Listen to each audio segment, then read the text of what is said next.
start glowing. Let's be ready, heartbeat steady, cause the air gets heavy. The game is here, no time for fear. Can you hear the cheers? Yeah. Let's go. The stars will rise, the eyes will rise. Yeah. The stars will rise, the eyes will rise. This is Taco Cabana Thursday Night Lights, presented by Thomas J. Henry.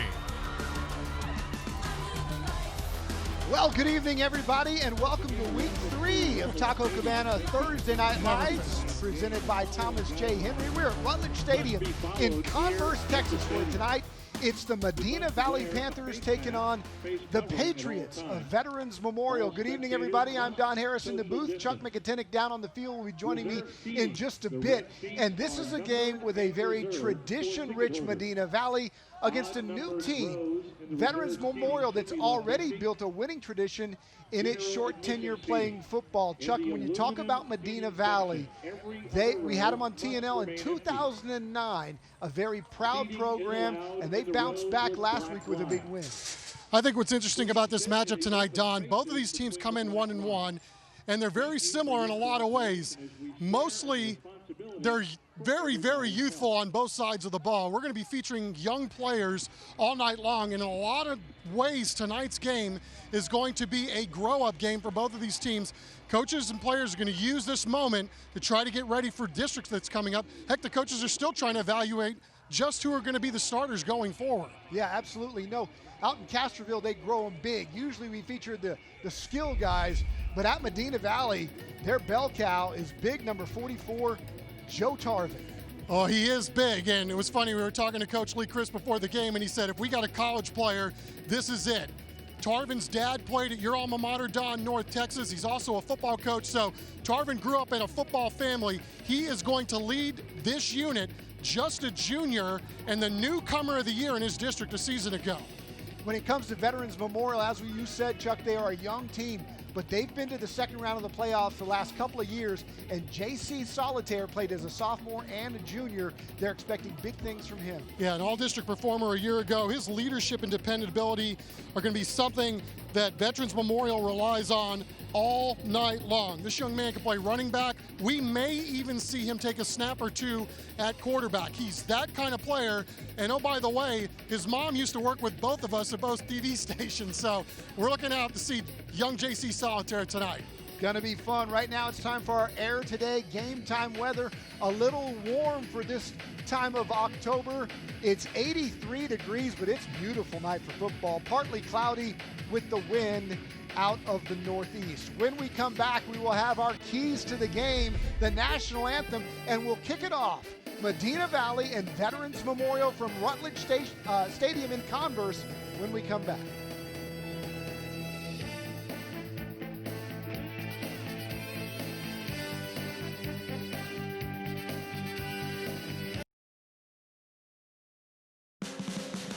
You're watching Taco Cabana Thursday Night Lights, presented by Thomas J. Henry. Welcome back to Rutledge Stadium, where Medina Valley getting ready to kick it with Veterans Memorial here on week 3 of Thursday Night Lights. Right now it's time for our Thomas J. Henry keys to the game. And Chuck, let's start with Medina Valley and Coach Lee Crisp.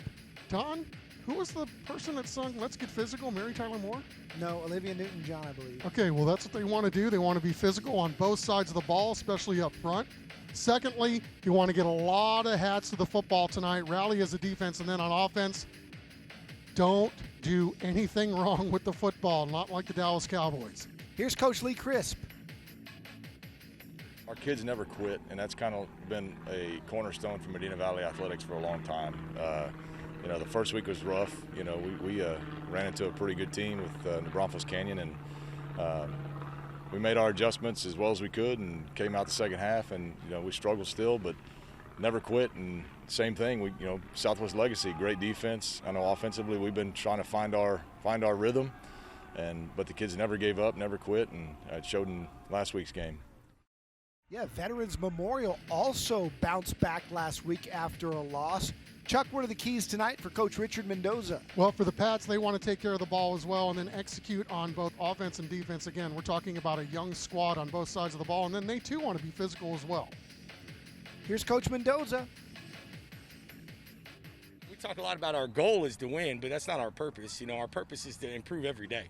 Can we help young people become better people first, better students second, better athletes? And I think that obviously going into a game, nobody goes into the game thinking we don't want to be successful. But there's lots of definitions of success. And non-district games are designed to help your team improve. Just like from week 1 to week 2, we want to improve into week 3, whether that be from our offensive line play, our defensive line play, our completion percentage, whatever. We're trying to find the game within the game. I think when you break it down into small parts and you don't look at the end result, okay, you have a better chance of finding that success that you desire. And what a segue. We go from the red, white, and blue of the Patriots to our national anthem. Ladies and gentlemen, at this time we ask that you please rise to your feet for the presentation of our nation's colors. Presented this evening by the following members of the Veterans Memorial High School JROTC Patriot Color Guard. The U.S. Guard, Cadet Captain Shalana Dudley. The U.S. Flag, Cadet First Lieutenant Charles Flynn. The Texas Flag, Cadet First Lieutenant Keaton Scott. And the Texas Guard, Cadet First Lieutenant Dara Phillips. Please remain standing as our national anthem this evening performed by the Patriot Band, directed by Jeremiah Bruni.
Closed captioning for today's game is sponsored by Texas Water Advisor.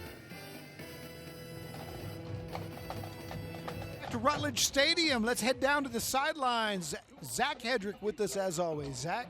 Hey guys, thanks so much. Another great one on tap tonight. The Patriots are going to be getting the ball first, but look for Simeon Woodard on the defensive side of the ball, one of the leaders in the defensive backfield. He's going up against Nick Rash tonight for the Medina Valley squad. He's got a wide range of senior receivers. Of course, y'all mentioned the youths of both these ball clubs, so look for that matchup tonight, guys. All right, thanks a lot, Zach. Right now, we are ready to get it underway. Tonight's first half kickoff sponsored by R&L Certified Auto Group. And the Patriots will get the ball first as Medina Valley will kick off.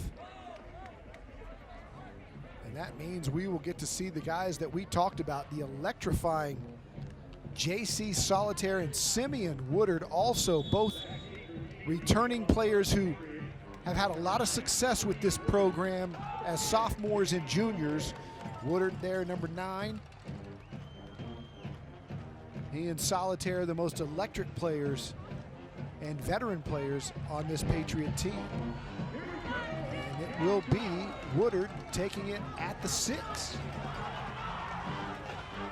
Cuts it upfield. He's got the 25 to 30. A nice return by Simeon Woodard. And the Patriots will have the ball first. And Chuck, this is a team that we talked about, lost in week 1, bounced back last week. They're led by their junior quarterback, Alex Alva. He's the captain, getting playing time for really the first time this year as a junior. And again, his big weapons on offense will be J.C. Solitaire, who you talked about may even get snaps at quarterback as well. First down and 10, and they swing it out to Solitaire. Good job by the Medina Valley defense running to the football. The first man there was Tyler Mangum, and we will call his name a lot tonight as you take a look at the offensive starters up front. Look for number 59. The big left tackle is a second-team all-district player. That's Mario Wingate. Second and 11 after a loss of 1. They zip it outside as well. Again, the second time. And what a hit! Already a collision of the game nominee. Laying some wood is Seth Bullard. Our Taco Cabana starting lineup for the defense as they go quickly. Bullard, one of the leaders there, and you just saw it along with Mangum.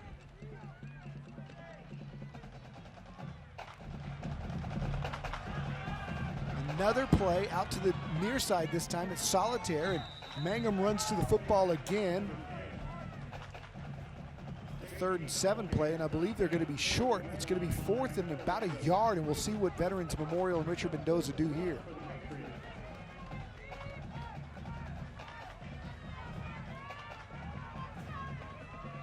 They run Alva out, and this may be a direct snap to Solitaire on 4th and 1. He'll keep, and he's going nowhere. The Panther defense holds on 4th and 1, and Medina Valley will take over on the 39-yard line. And Chuck, that's our guy. Of course, he comes from good bloodlines going to North Texas. Yeah, Joe Tarvin already making an early stand for the Medina Valley Panthers, and Jared Marty in there as well. Really good job of controlling the line of scrimmage of the Medina Valley defensive line on that opening drive by Veterans Memorial. Panthers run out Sam Clendenin as their starting quarterback tonight. He will split time with Nick Rash tonight. Both played a lot in the first 2 games. And nowhere, nothing doing there as the Patriot defense comes up big up front. Take a look at our starting lineups from Taco Cabana for Medina Valley. Again, another young team here. Clendenin will look to target Mason Vogel as his key wide receiver, along with Bobby Peterson, number 22, and Jesse Salinas is their leading rusher on the year. Salinas lines up next to Clendenin, who takes a straight drop. He's pressured, and he just makes the smart throw and lives to play another day. Incomplete. Taco Cabana defensive starters, a couple of all-district guys. We talked about Woodard. He's a captain. Boy, he's also our scholar athlete tonight, just an amazing player. So is Seth Powell-Tubig, a second-team all-district player from a year ago, number 33 on the nose. 3rd down and 12 for Sam Clendenin, the Panther offense. Peterson comes in motion. There is movement. Flag flies.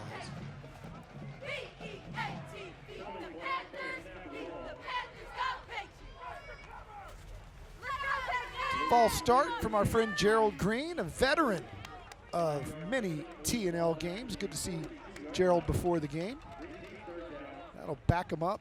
And Lee Crisp, I don't know if you have one in the playbook, Chuck, for this one.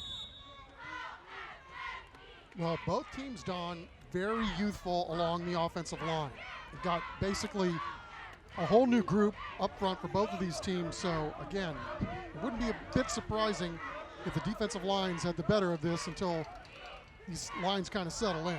3rd and 17. Clendenin may want to run it.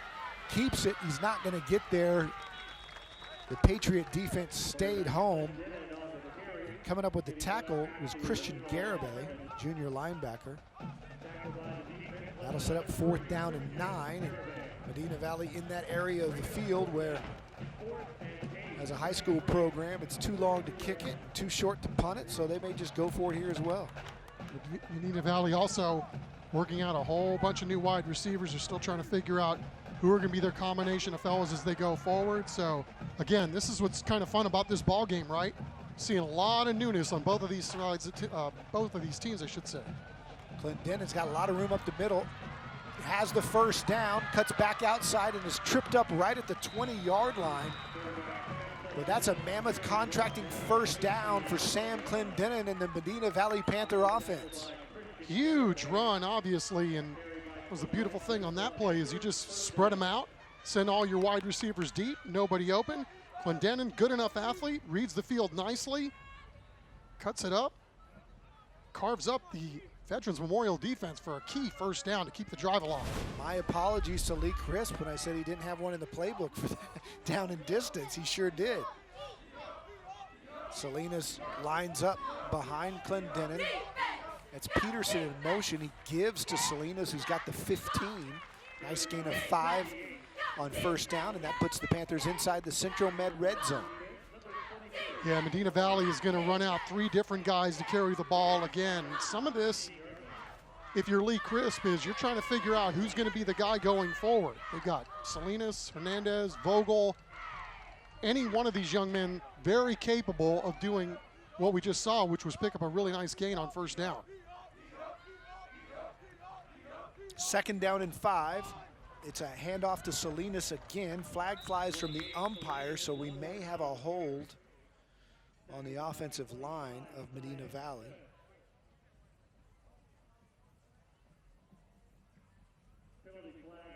And we do, and that'll back them up. Instead of 2nd and 5, it'll be 2nd and 10 as Crisp will get the call and run the play in with Tanner Habe there. Habe, a senior wideout, one of the favorite targets of Clendenin, who also really likes Bobby Peterson and Mason Vogel. You talked about the Vogel. There's 2 of them. Mason is the senior. His little brother Jackson is a sophomore running back as well. And we will see him in action as well.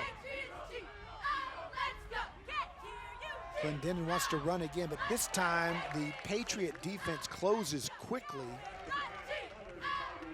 And Seth Powell-Tubig, the all-district captain, makes the tackle. Well, we were talking to the coaches this week from Veterans Memorial, and Seth Powell's the big man in the middle right there.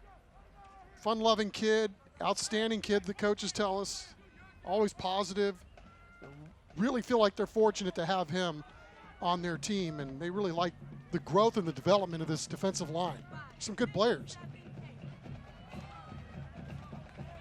3rd and long again, 15 this time.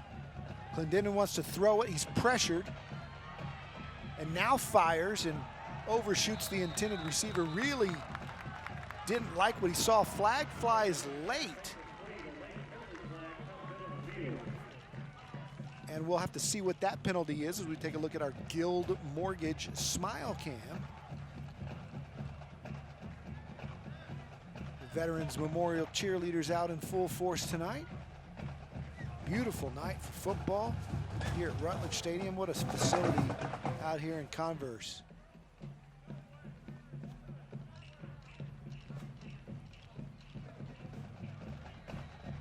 It's pass interference. Came in late, and that's going to give him an automatic first down as we take another look at it. It looked like maybe Clendenin was hit late. That was a good clean hit there, but you can see the pass interference at the top of the screen. Sure enough, not sure the ball was catchable, but nevertheless, down to the 11-yard line are the Medina Valley Panthers. 1st and 11. 1st and 10 from the 11. So the handoff goes straight ahead, maybe back to the line of scrimmage is Salinas. So we see some early mistakes early either way. I mean, obviously you've got Medina Valley on the drive here. They get the hold, which backed them up in negative down and distance. and then get bailed out on third down on the pass interference. So here we go, the chance to either pick up one more first down before they try to cash it in. Let's see if they can cash it in on this second down or third down. 6:16 to play in the first. We're scoreless here at Rutledge Stadium. If you're just joining us, it's Medina Valley and Veterans Memorial. The Panthers driving as Clendenin fires into the end zone, and that is picked off and then lost, and they're going to say he did not control it. Good defensive play nevertheless by the Patriots DB there, and that was Caleb King. Stride for stride with the receiver, did everything but finish off the play, but still great coverage by King. Look at this, closing on the football, runs right to the ball, secures it. Oh, and that doggone ground got in the way.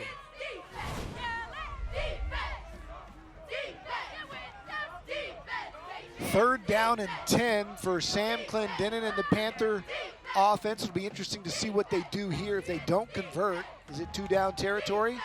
Clendenin keeps, has the 8. They need the 1 for a first down, and they're right there in extra point territory, so will they go for 3? And it looks like they want to run out the kick team, and they will. And that will be Bobby Peterson, the wide receiver who also doubles as their punter and kicker. I don't have a problem with this, do you? Early in the game, I mean, let's get the scoreboard moving. And you come down here, you worked hard. You take advantage of the big stop that you made on fourth down. You get a chance to tilt the field. You got to come away with some points. The kick is up and right down the middle, and so the Medina Valley Panthers get on the board first here. Beneficiaries of a penalty on pass interference call. They get points. It's 3-0 Panthers here at Rutledge Stadium.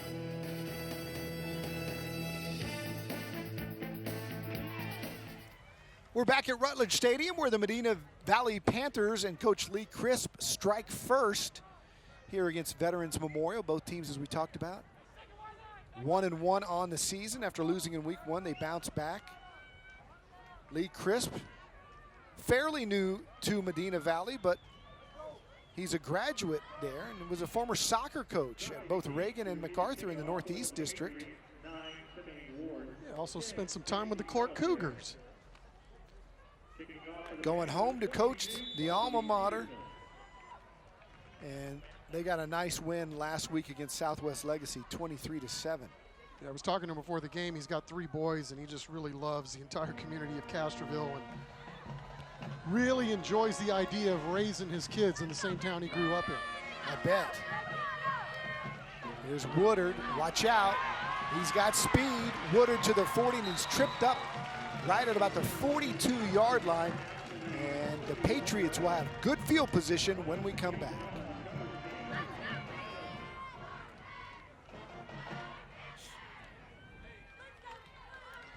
We're back in Converse at Rutledge Stadium, of course, named after the legendary D.W. Rutledge, who brought a lot of championships. Boy, I remember when these football stands were packed to the gills on Friday nights. It's a Mammoth contracting first down for the Patriots. And on first down, they bounce it to the outside, and that's J.C. Solitaire. He's already off to a good night. Michael Tamiselli doing a really good job of shedding his block and getting to the ball carrier and knocking him out there. Veterans Memorial trying to bounce back here after their first drive stalled out right about where they were the last time. 2nd and 1, and right up the middle is Alva. And he's still navigating his way inside Medina Valley territory down to the 28-yard line or so. Look at this RPO, run to a perfection. Faked out our camera guy, which is hard to do. Alva showing some speed. Getting enough field, making a really nice game. It's another Mammoth contracting first down. Tries to do it again.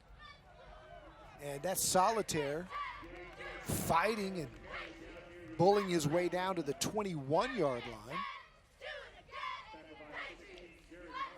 You can't go wrong by giving it to J.C. Solitaire, that's for sure. Especially on a young team, you got an all-district performer that's coming back, and they lost so many guys on that offense a year ago. So take a look at the band. The Plumbing Today band cam there. The band's here in full force. Social distance. Glad to see the kids out. But yeah, Don, this squad lost all their wide receivers from a year ago, their quarterback from a season ago, their 4-year center, and a 2-year starter at guard. So a lot of mixing and matching right now in the early going for Coach Mendoza.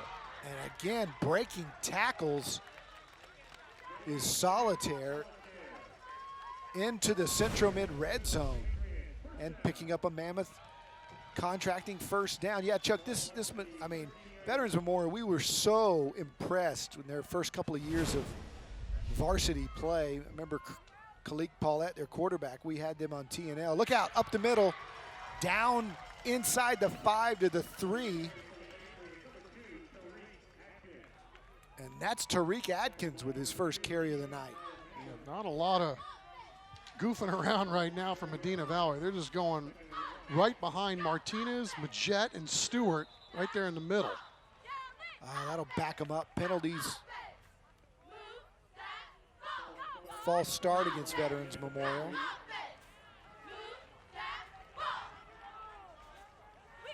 We had a couple of those last week that I know Coach Mendoza crazy, but you know, he understands some of this. I mean, you got a young offense and, you know, going to have some growing pains along the way. What a culture he's built already in such a short time here at Veterans Memorial. Handoff into the clear to the 5. Touchdown, J.C. Solitaire. And the Patriots answer Medina Valley's 3 with 6. Well, Coach Mendoza was telling us the two biggest things with J.C. Solitaire are A, leadership, B, dependability. So you need to get 6 down by the goal line. Let's see what number 10 can do for you right here. Oh, some really good blocking right there. You can see his speed as the extra point is no good. And so Veterans Memorial taking the lead 6-3 here in the first, and a good one so far at Rutledge Stadium.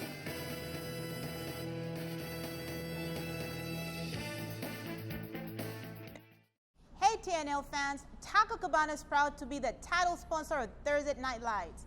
Our Kickin' Grande nachos go perfectly with any type of football game. Stop by any Taco Cabana and enjoy.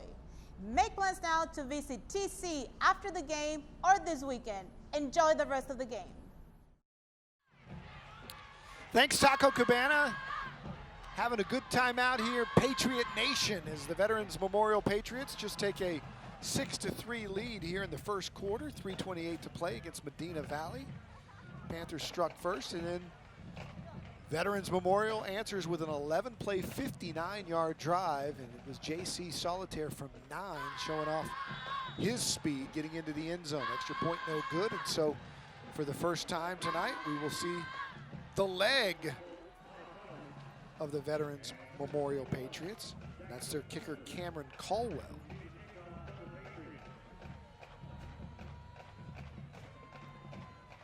High, nice kick all the way down to the 3-yard line, and they're going to reverse it.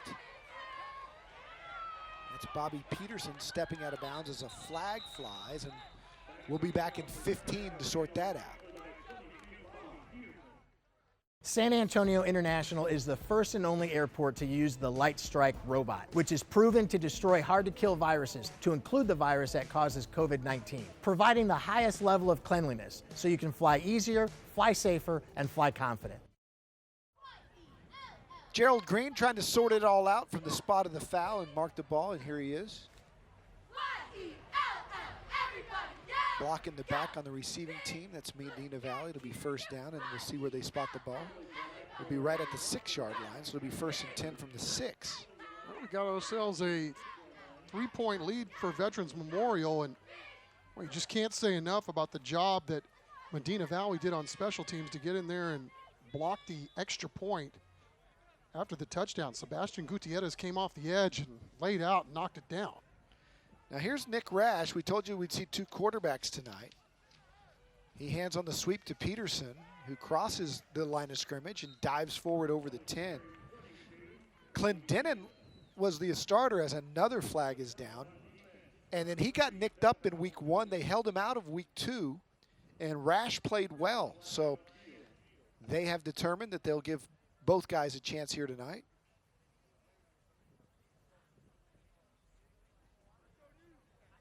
No flag on the play. No penalty. Thought maybe there was a illegal block, but no such thing. So it'll be second down. So Rash is just a junior, but he's had more attempts passing on the year than Clendenin. And now it's Clendenin back in there taking the snap. Clendenin, a straight A student, Don. I think he's got us both on that. So many of these kids are. I'm so impressed. He's running for his life again, though, and he's going to have a safety. He ran into the end zone and was pursued heavily by a couple of Patriots. I believe that was Kefa Pereira who got there first. Heaven Watson may have gotten there as well. All kinds of pressure from this vaunted defensive line for the Panthers. And Zion Smith Six able to get up. Good to see. That was a heck of a play, young man. Big fella running fast. He has a situation where I think Clendenin just forgot where he was on the field and continued to give up ground into the end zone. He probably could have just gotten down on about the 2, but I tell you what, Pereira's running at you, you're going to forget a lot of things. Well, Coach Mendoza told us that Pereira was up and coming, and he wasn't kidding. And the Medina Valley Panthers just found out he was up and coming too. He's going to be up and coming to get you 2 points. So it's just like an extra touchdown and a 2-point conversion. It's 8-3 here. Yeah, and the best part about that, obviously, you're going to get the ball back on offense and have really good field possession. Especially with Woodard and Solitaire back.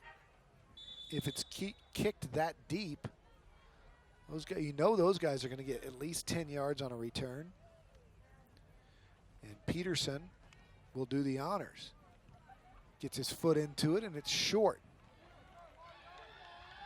It's loose, and now it's carried across the 40 down to about the 37-yard line. So you're right, very good field position for the Patriots. Speaking of good grades and everything, let's take our first Beluga player profile tonight. And it's going to be Jared Marty. He's got a 3.8 GPA. First team all-district defensive end. Plays football and baseball for the Panthers. A couple of those guys in Medina Valley. Always got really good athletes in that pocket of town, right? Absolutely, absolutely. Strong program over the years. Alva keeps, spins, and is finally brought down at the 25-yard line. And I'm telling you, Alex Alva's faster than I expected tonight. He's got a burst. Another Mammoth contracting first down for Veterans Memorial. Yeah, and we talked about the fact that Veterans Memorial was going to have some young guys playing on the offensive line this year for the first time, but they're growing up quickly here tonight. Completes that one to the outside. That's another Mammoth contracting first down, and it's in the Centro Med red zone to JC Solitaire, who is everywhere tonight. Got to lean on those guys that have been around the block a couple times. Second down and 3.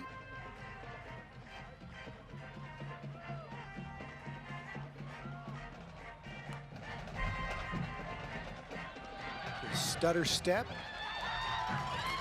Going all the way down to the 12-yard line is Solitaire again. Doing a really nice job setting up this run. Didn't look like there was going to be a whole lot there, but waited for his blocks to set. Gets the edge. Really nice game. Another Mammoth contracting first down. This time Alva keeps. And I tell you, when you have a little action like that and you fake it to Solitaire, you have to be wary of him. And that gives you a little crease. Well, it's all about the deception on these RPOs. If you can hold it to the last second and make guys have to make decisions one way or the other, that's when you got them. In motion and across the goal line. Touchdown. Veterans Memorial, nice little jet sweep there, and the touchdown goes to Dorian Wilson. He's the senior wide receiver who came across and had a full speed when he got the football in the zone on the jet sweep. Yeah, Dorian Wilson's a guy that's kind of been patiently waiting to get on the field. He had 3 big catches last week for 70-something yards and really starting to develop as a really good player for this team. Colwell's extra point. Missed the first time, but we have pre-snap whistle, I believe. Take another look at Wilson. Great extension, too, to get the ball across the goal line. Yeah, that was clean.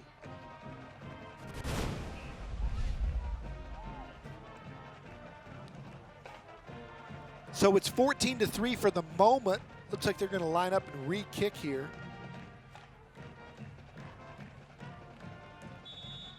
Five-yard penalty. And here's Colwell to try it again. Snap was low, and that one's blocked. And that one's live, and now it's downed right there at the 14-yard line. So after all of that, a safety and a couple of blocks, we've got ourselves a traditional score of 14-3. And we've got more football coming up tomorrow. Hey, it's a double dip of TNL because tomorrow night we have TNL the Friday edition, a couple of those this season. Steel at East Central, one of the best programs in town over the last decade or so, the Steel Knights, going to take on Joe Hubbard's squad out in China Grove. Always love going out there and seeing the folks out at East Central. It's going to be a fun one tomorrow. Yeah, Don, and here's another game where we've got a bunch of teams that are really, really young. So tomorrow should be fun as well, seeing these teams grow up. And look at just the best schedule we've ever had on TNL. After that, it's Clemens and Judson. We've got the Gucci Bowl, New Braunfels and Wagner. SIASD will be starting by then, and we'll have a district matchup. Rivalry games like Alamo Heights and Bernie Champion and Smithson Valley and Judson. Just a fantastic schedule this year on Taco Cabana Thursday Night Lights, presented by John Wayne Service Company. And we have a development here as the starting quarterback for Veterans Memorial. Alex Alva limps off after holding on that play, but it was blocked, and so he had to get involved in the scuffle there to bring down the Medina Valley ball carrier, and we'll see how he is on the next possession. Well, he did a really good job. It was an errant snap of just finding the ears and getting the ball down as quickly as he could, and then after that it was really, really a struggle for Memorial to make that extra point come true. And yeah, that's the last thing you want to have happen is your quarterback get dinged on a play like that. So Caldwell will kick it off. Bobby Peterson and Michael Tomaselli back. 14-3, nearing the end of one here at Rutledge. And another impressive kick. You're not lying. Tell you what, Caldwell's got a leg, kicks it through the back of the end zone. And that'll set up Clendenin or Rash. We'll see who runs out here. Clendenin had a tough go on the safety the last possession. He's going to huddle up his offense.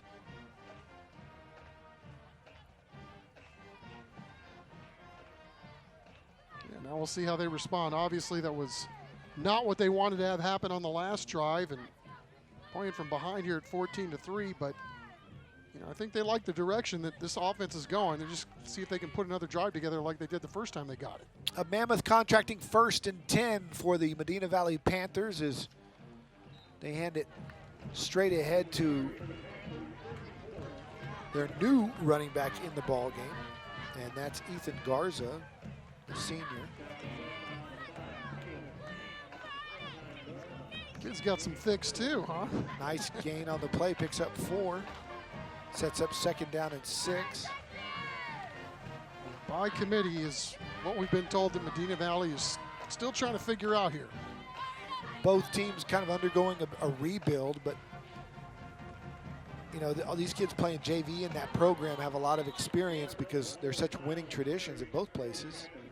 Even though Veterans Memorial is a brand new program, basically, they've already had a lot of success, and that's why you see guys like Solitaire and Woodard who have had experience in big-time playoff games doing so well as seniors. They're very comfortable, and even Alva coming up through that system with Coach Richard Mendoza. Talked about Mendoza's building a quick culture here at Veterans Memorial. He, of course, is a Converse Judson guy. He played for DW Rutledge, was the starting quarterback in that 1996 state championship run. They lost to Louisville at Floyd Casey Stadium in Waco. But he ran the system for Jim Rackley and DW Rutledge, and then got into coaching and followed in the assistant ranks. And you know winning when you play quarterback at Judson High School, especially in the 90s. Well, it just feels like, Don, in talking to both of these coaches, right? They sound like football coaches. They sound like leaders. The way they talk, you could tell everything has been thought of. You know, they try to break it all down as simply as possible for these young men to grasp what's going on, and you know, just obviously could use more of these two guys, or the quality of these two guys, in all walks of life. Just really good dudes. Yeah, and especially this year, as they're going to reset the clock, especially this year, when you talk to them, football is the last thing on their minds. They're talking about being nurse practitioners, basically, and counselors, and getting these kids through this COVID protocols, and mentoring them. And this, you know, like you said, the things that they talk about are not about winning and losing football games. It's about influencing young men, and it's just really impressive.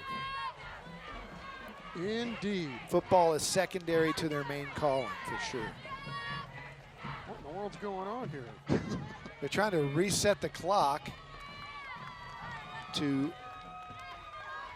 whatever they wanted it on. 33 seconds left here in the quarter. It'll be 3rd down and 3 when we finally get back to snapping it.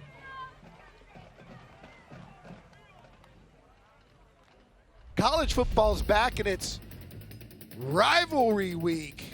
Texas OU, the Red River Shootout up in Dallas. Going to be a limited number of fans at the Cotton Bowl. State Fair is closed, so no Big Tex, no Fletcher's Corn Dogs, which you might as well not even play the game.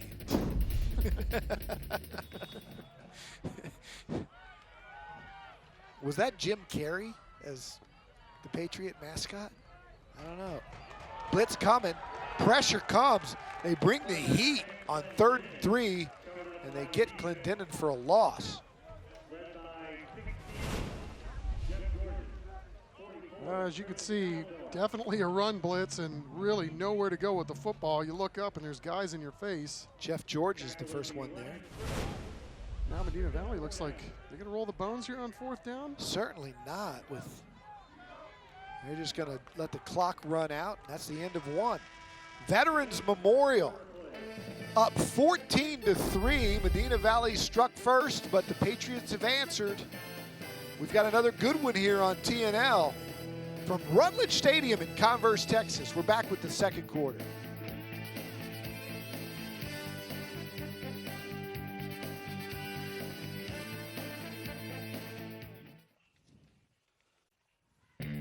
Welcome back. Time for our Air Serve first quarter highlights. Medina Valley scored first, but then J.C. Solitaire gave the Patriots the lead. Extra point was no good, but they got 2 right back when they sacked Sam Clendenin in the end zone for a safety. And then they ran the little jet sweep to Dorian Wilson for 6.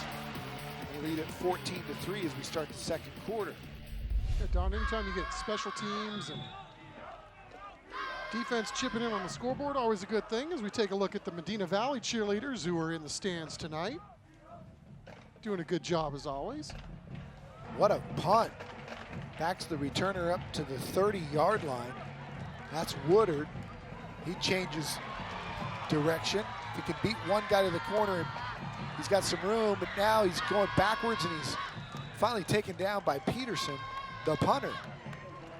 Good job by Medina Valley that time rallying to the football. I mean, geez, that looked like it had disaster written all over it. Staying at home. When an athlete like Woodard gets some green to run and navigate, sometimes that can be a huge problem. You've got to get a bunch of bodies to the ball, and good job by MV covering that up.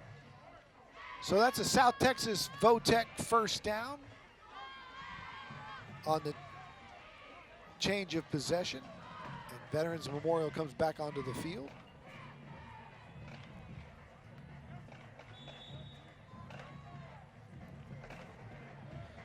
First down and 10 from their own 42. Up the middle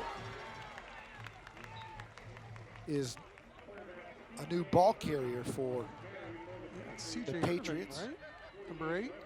He's the backup quarterback, sophomore, getting It's a big sophomore. some reps here.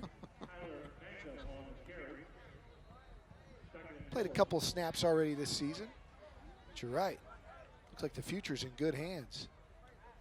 Played a little bit in the champion game, and he can only imagine you get a chance to play your first ever varsity game and you're going up against one of the best teams in the state.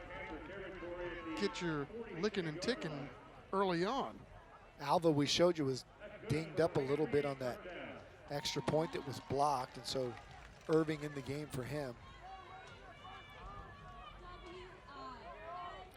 That gain good for another Mammoth, or a South Texas Votech first down. And here's Irving again. And you're right, for just a sophomore, he's got a lot of speed and a nice long gait when he runs, and eats up yardage with every stride. Yeah. Tyler Mangum, how many times have we called his name tonight making tackles? That kid's been all over the field. The coaches told me tonight, number 2, you're going to call his name all night. Number 2, get to know it. Look at 8. Look Do at his thing. Irving again. We may have just discovered, we might just say we remember that kid when he played on TNL as a sophomore. CJ Irving showing some athletic ability here. Another South Texas Votech Institute first down. Yeah, Martinez, Stewart, Majette doing a really nice job carving out some holes up there for Veterans Memorial. Nice stop right there by the Panther defense as we go down to Zach Hedrick, who's got an update on Alva. Yeah, that's right, Don. Taking a look right here on the 40-yard line on the Patriots territory. He's down here tossing with some coaches and teammates right here, testing out the footwork. Looks good. Should be coming back in here within the next couple plays maybe, or next possession. Irving with the handoff. That's Solitaire. Short of the 20, just barely. A nice gain. Yeah, guess who made the tackle? Number 2, Mangum. Number 2. Tell multi-sport star Mangum is. Plays baseball, basketball, track, football. Does everything.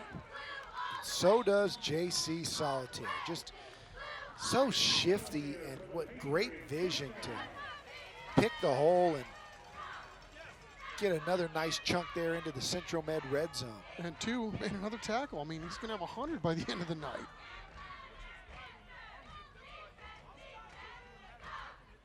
First down and 10. South Texas Votech first down for the sophomore CJ Irving. Look at the move by JC Solitaire. Put a foot in the ground. Oh my goodness, his lateral quickness.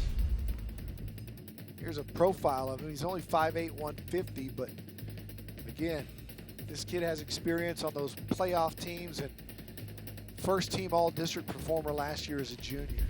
You're going to move him around even in the slot some. I mean, obviously, when you got a playmaker like this, you line him up in a bunch of different spots. All you can eat for JC Solitaire on this drive. He's feeling it. They give it to him again, and he's inside the 5. They want to go quickly here. JC may be a little tired. JC and Mangum, number 2, are going to end up like Rocky Balboa and Apollo Creed, worn out. Here's Solitaire, and the Medina Valley defense bows up there right at the 1-yard line and says, nope, you're not getting in. Not getting in, but I think he picked up the first. So fresh set of downs.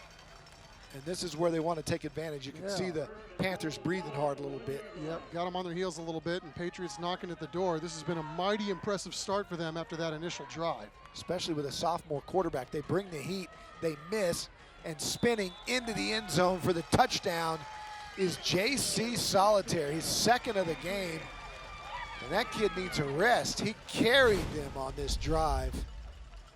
What a drive for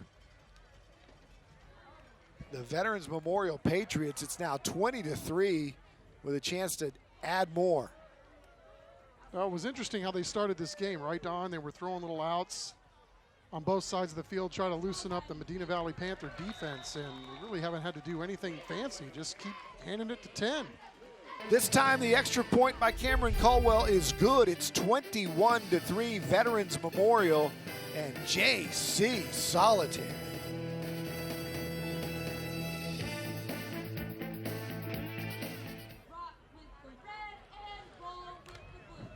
Welcome back. After an 11-play, 58-yard drive, it is now 21-3, the Veterans Memorial Patriots. With Medina Valley on the ropes there, just got them tired. And boy, when you, like you said, Chuck, when you have J.C. Solitaire, it's almost like he was demanding the football. I think he got 4 or 5 carries in a row. Yeah, and C.J. Irving doing a really nice job on that last handoff. Must have been really deceptive with the football, because Medina Valley did a nice job disguising their defense, and then what they sent, you know, for all practical purposes, it should have worked, but instead, Veterans Memorial gets a 7.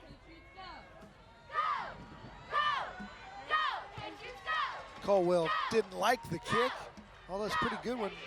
Taking it to 7-yard line. That's Bobby Peterson. He's got a crease, and he's still on his feet, out of bounds. And we're back in 15 seconds. San Antonio International is the first and only airport to use the Light Strike robot, which is proven to destroy hard-to-kill viruses, to include the virus that causes COVID-19, providing the highest level of cleanliness so you can fly easier, fly safer, and fly confident. Statistician extraordinaire Mark Kusenberger said it was 7 carries in a row for Solitaire on that last drive. Taking the workload. 1st and 10 veteran for Medina Valley. Ball on their own 36-yard line. Here's Peterson, and he's drilled in the backfield. That's a loss on the play. And bringing the heat. Big number 25. He was also involved in that safety play. Zion Smith, we got to give him some credit. I misidentified him on that safety along with Kefa Pereira. Well, as you can see right now, I mean, right now it is the Patriots just pinning their ears back and getting after the run. So if you're Medina Valley, if you may want to pull out something here and get the ball downfield, try to loosen up this defense some. Give the jet sweep look. Clendenin wanted to throw it deep. Now scrambles and almost completed a nice throw to Xavier, or check that, to Britton Griggs with good coverage on the play. Yeah, Caleb King doing a really good job, because that was a darn good pass. No question. I mean, running for your life, keep your eyes downfield, throw a strike with a kid in your face. And King broke finishing it up, off. Yeah. Could have been caught. In fact, it would have been, I think, if he would have knocked it free late. Sets up 3rd down and 11. 6:36 to play here in the second quarter. Fires over the middle and complete, and on his feet across midfield down to the 40-yard line. Nice play completed to the tight end, Rafe Clendenin. Brother to brother. Look at this. There's just a BB too. In tight coverage, really good route, and then really special with the yards after the catch. Medina Valley needed that in a big-time way. They should be able to know that one, right? If you grow up with the guy, you throw it to your little brother. Been doing it in the backyard.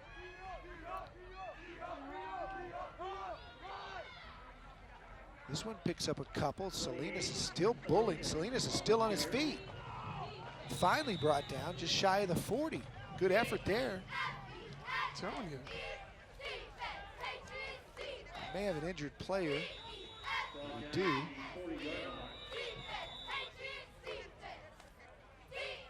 No, we don't. They'll just reset.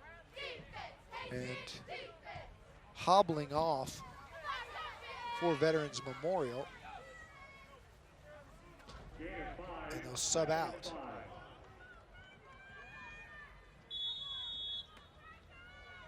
Number 1. That's Xavier Mitchell. Got up. Thought he was going to stay down. Got up, hobbled off. They subbed out, and here we go. 2nd and 5 from the 40. That's Nick Rash in at quarterback now as Clendenin comes out. Peterson goes in motion. Rash wants to throw over the middle. He's got a man wide open. Caught at the 10. Stumbling down to the 2 is Rafe Clendenin. A nice pass by Nick Rash in on his first snap of this series. Well, they put the quarterback out to the side, and so there's a lot of stuff to look at for that Veterans Memorial defense. And looky there, get a little strike down the field by Medina Valley. Try to get 7 of those points back. Rash will continue to play quarterback here on this snap as they're inside the Central Med red zone. That's a South Texas Votech first down, and here we go. Medina Valley threatening. Stack side to the right.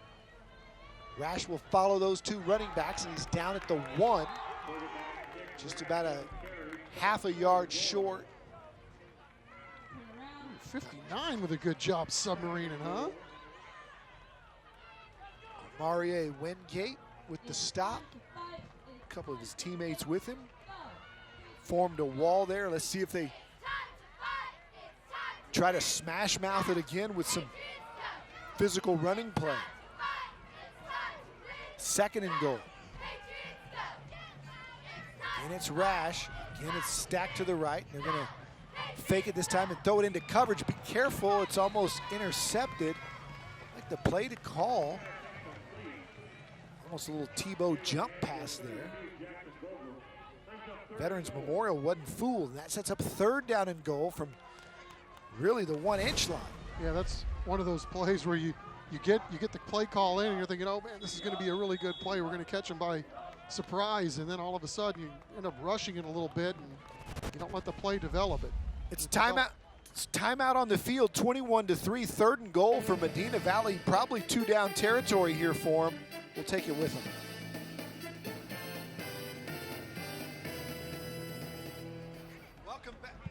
Welcome back to Rutledge Stadium. 21-3, Veterans Memorial with the lead, but Medina Valley looking to cut into that. They've got 3rd down and goal from the 1-inch line.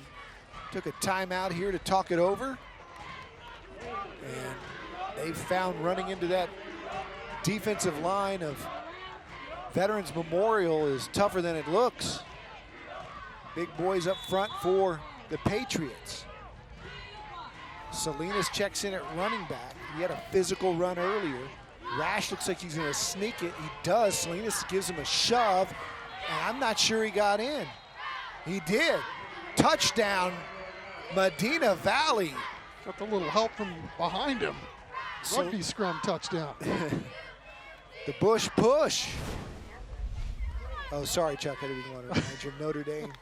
Salinas came in and gave him a little shove, and then so did one of the linemen. I'll tell you, that was a really good push by Veterans Memorial. Those guys doing an excellent job submarining, and it took a little extra effort from behind in order for Medina Valley to cash that one in. So Bobby Peterson trying to make it 21-10, and does. And hold everything. No, we've got some whistles and a flag, and no good. They're going to call. Well, they can just say not no good. It's declined. It is good. The penalty is declined, and it's 21-10. And we love working with our friends from San Antonio Sports as we go to break. Well, Thursday Night Lights is, a great opportunity to reach and motivate our high school athletes, their families, coaches, et cetera. We've tried to do that with the Beyond the Game program Sinclair Broadcast Group and Methodist Healthcare have been great partners. And, the program really encourages high school and middle school teams to submit narratives and pictures and videos of things that they are doing to reflect key character traits, respect, selfless service. Those types of things with community service tend to feed on each other. So we started 4 years ago with 20 high schools submitting, and last year we had over 70. And so we're anticipating a lot more this year. It keeps growing, but it really sets the tone for the coaches, parents, and players to do things beyond what they do on the field or the court. We've been partners in this program for a couple of years now, and at Methodist Healthcare, our mission is serving humanity to honor God. And we think that getting our student athletes and our school districts involved in community outreach programs is a great way of living that message and really instilling that kind of thought process and behavior within the high school and middle school audience. So it's just a great program, and we're inspired by what the work the kids are doing in the communities. San Antonio Sports, as we take a look at our Smile Cam, brought to you by Air Conditioning Service Company. Medina Valley folks drove up from Castroville. The team very competitive here tonight, just cutting it to 21-10. Football, very important out there in Castroville. Actually, it's a community that's made up by a lot of different towns. One of the biggest school districts in the state, 100 square miles, 300 square miles. From Castroville, Lacoste, and Rio Medina, Dunlane, Mico, and so even parts of San Antonio making up that. Medina Valley as we go down to Zach Hedrick on the sidelines. Thanks, Don. Keeping an eye on quarterback Alex Alva here, still testing out that left ankle, but it looks like he will not be rejoining the offense as they take the field for this drive. All right, so we'll see the sophomore, C.J. Irving.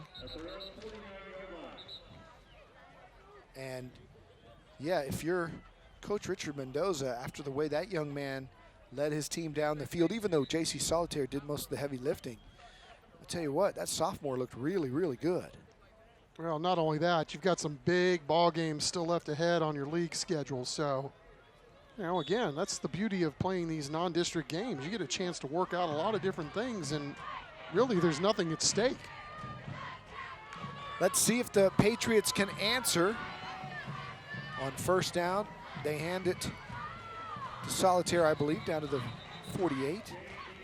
Picks up a couple. He really has the patience. I think he knows that whenever he wants to make somebody miss, he can, and that gives him the ability to just be really patient, kind of pick the hole. I think what's interesting, too, is you can tell he's played in some big ball games, too. The speed of the game doesn't really look like it's affecting him at all. 2nd and 7. Keeping is Irving. He's across the 50. Picks up a couple. Set up 3rd down and about 5.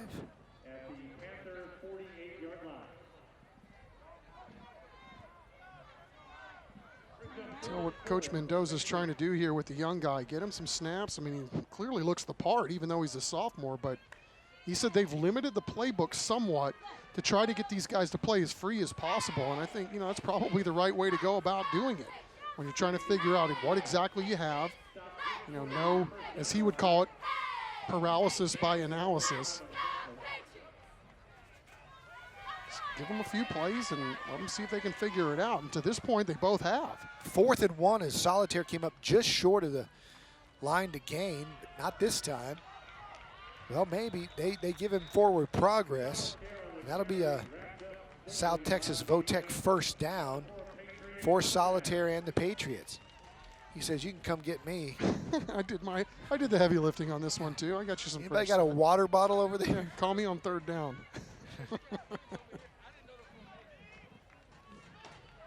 New set of downs for Irving. Hands inside. Look out, there's a gap. Nice big space to run all the way down to the 29-yard line. Look at this. How about the moves here? Quick, get through that hole, and bam. The 2 times we've seen Tariq Atkins carry the football, they've been really positive gains. Here's Atkins again. And he's across the 25. Hey, the Children's Hospital of San Antonio is going to give out a $5,000 band grant. It's all based on votes, so if you want to vote tonight, text Band 5 to 44332 for Medina Valley, Band 6 for Veterans Memorial. We'll have more on the band grant coming up, but it's all made possible by the Children's Hospital of San Antonio. Irving keeps. Irving cuts back inside. And inside the 5-yard line is the sophomore, C.J. Irving. How about this play? Pulls it in, and he's got some junk in his game too for a big fella. Cam Newton Jr. Central Med red zone, hands off to Solitaire, down to the 2. I'll set up 2nd down and goal. And the number of weapons and athletes and speed between Solitaire and Woodard and Atkins and Irving and Alva when he was in, even that quarterback, that young man had a lot of speed. Now, Atkins' yard per carries actually went down in this game. He's averaging 20 a pop. It's going to be Irving. He's going to keep it, but he's going to be short. In on the tackle is our pregame profile, Joe Tarvin. Just a junior. The defensive lineman is a fantastic athlete. He made a big play there. It's almost like he got mad. He's tired of those giving up those yards. 3rd down and goal. We've got a timeout. And Veterans Memorial will take it to talk this one over on 3rd down and goal. Up 21-10 in a good first half here at Rutledge Stadium. Yeah, did some really good job for the most part by these defensive linemen for Medina Valley on these last couple of plays. Alex Medina's done a really good job over the last couple of weeks, the coaches were telling us. And have to be really good here on 3rd down to get off the field. Hey, don't forget to stick around for the America's Diamond halftime show. We've got our Scholar Athlete of the Week. We'll hear from the bands who are here as we take a look at our Orange Theory Fitness band cam. The Veterans Memorial Band, anyway, is here and ready to perform.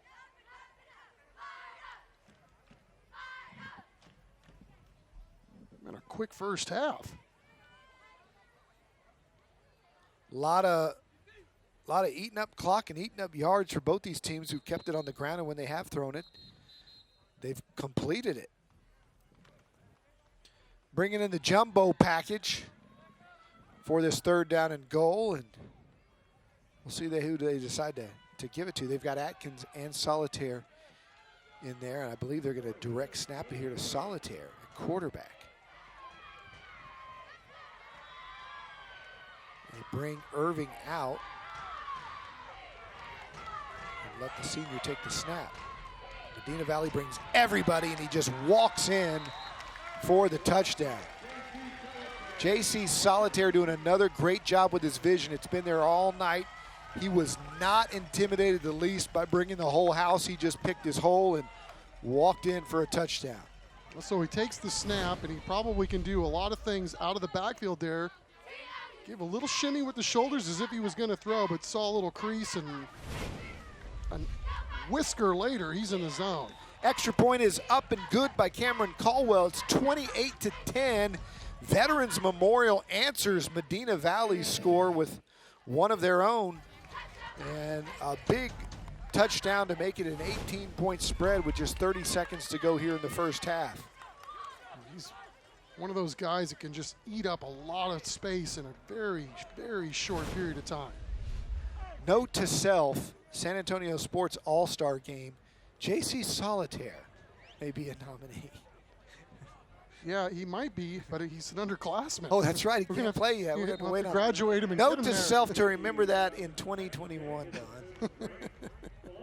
Like either one of us can remember anything for over a year. Oh, absolutely.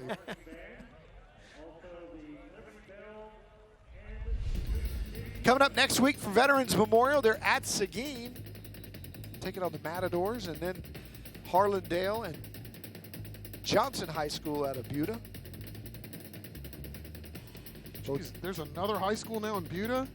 Dude, there's going to be 20. Wow. That place is exploding. The whole Hayes County, Buda area. Wish I would have bought land there about 15 years ago. Holy cow, that place is exploding. San Antonio's moving north, Austin's moving south, and prime areas up there right now.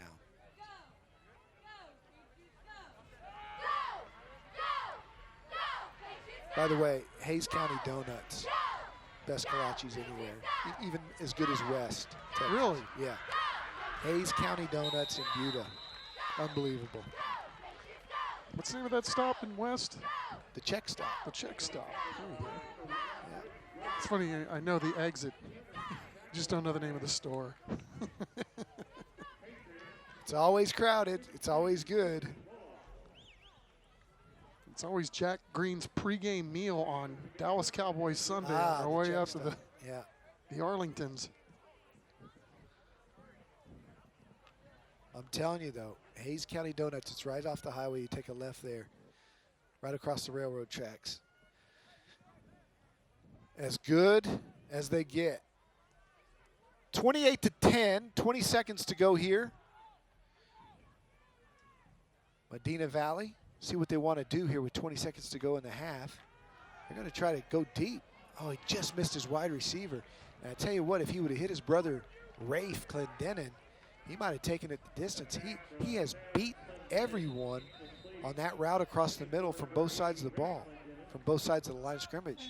Beaten so badly that Coach Mendoza immediately called a timeout. I mean, yeah, you're absolutely right, Don. If they make that connection and Medina Valley's getting that 7 points back ASAP. He had him and just missed. That could have also been a momentum changer in a big way. Oh, yeah, if you could steal 7 points right here with under 20 seconds left to go in the first half, you better believe it. Medina Valley also ready to get their district schedule underway, and won't be easy. They've got Southwest, Bernie Champion, and Alamo Heights all on the road. And that's why both teams wanted to use tonight's game as just a game to get better. Like you said, you can try a lot of things knowing that it doesn't count. Now with 17 seconds to go, it's 2nd and 10. Clendenin having to run for his life again, makes a smart throw and dropped. Out of bounds. And Clendenin starts to limp a little bit here. Didn't see what happened to him at the very end of that play, but it looks like he's favoring his right ankle. One more or two more snaps here in the half.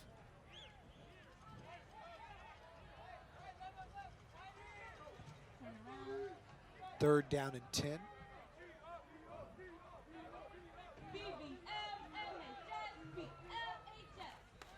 Now headed to Garza, and he'll just run the clock out, and that will bring us to the end of the first half. Veterans Memorial answers Medina Valley's scoring drive with one of their own. J.C. Solitaire, the star of the night so far, and the Patriots take a 28-10 lead into the locker room. Stick around, it's the America's Diamond halftime show. When we come back, Thursday Night Lights from Rutledge Stadium in Converse, Texas.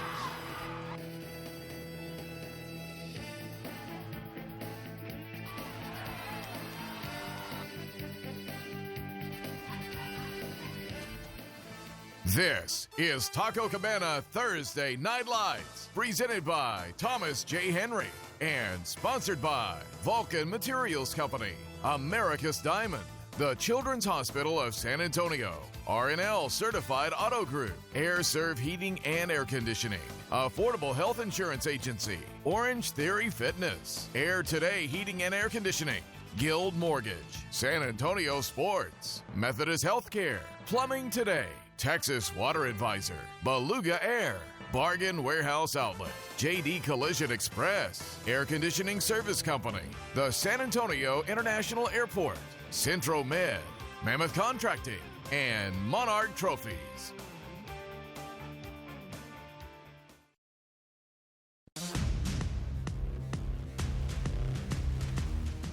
Welcome to the America's Diamond Halftime Show.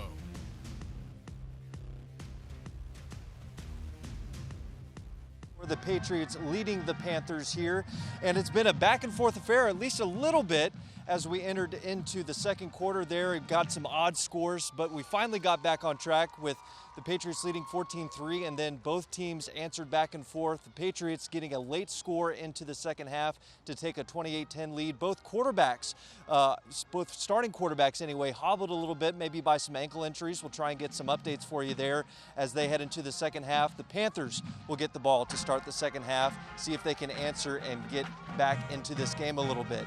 As we enter into the halftime show, the Patriots High School Band is taking the field along with their spirit squads. The band is led onto the field by Jeremiah Brunny. He is in his 9th year with Judson ISD, and he's been the band director here at Veterans Memorial since 2016. So it's time to get your phones ready and vote. Once again, we have teamed up with the Children's Hospital of San Antonio to award a $5,000 band grant to one of the schools that appear on Thursday Night Lights this season. If you want to vote for the Veteran Memorial High School Band, text Band 6 to 44332. That's Band 6 with no spaces to 44332. For complete texting guidelines, head on over to the CW35.com. Once again, thanks to the Children's Hospital of San Antonio for making the $5,000 band grant possible, and thanks to the Veterans Memorial Patriot Band for bringing the spirit this halftime.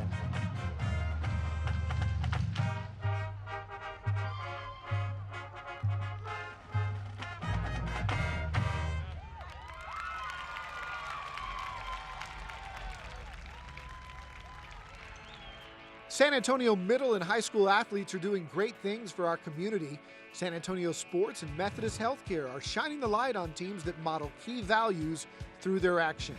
This week, we salute 2 schools whose community projects demonstrate beyond the game values. During National Reading Day, the Jefferson cross country and swim teams traveled together to Madison Elementary, where they spent their morning reading fun stories to first graders and preaching the importance of reading.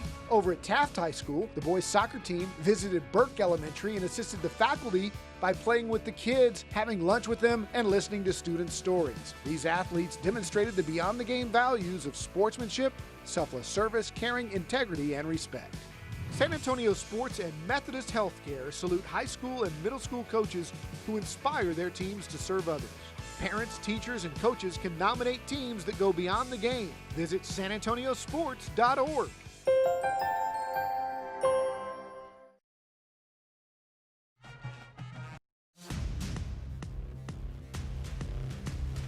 You're watching the America's Diamond Halftime Show.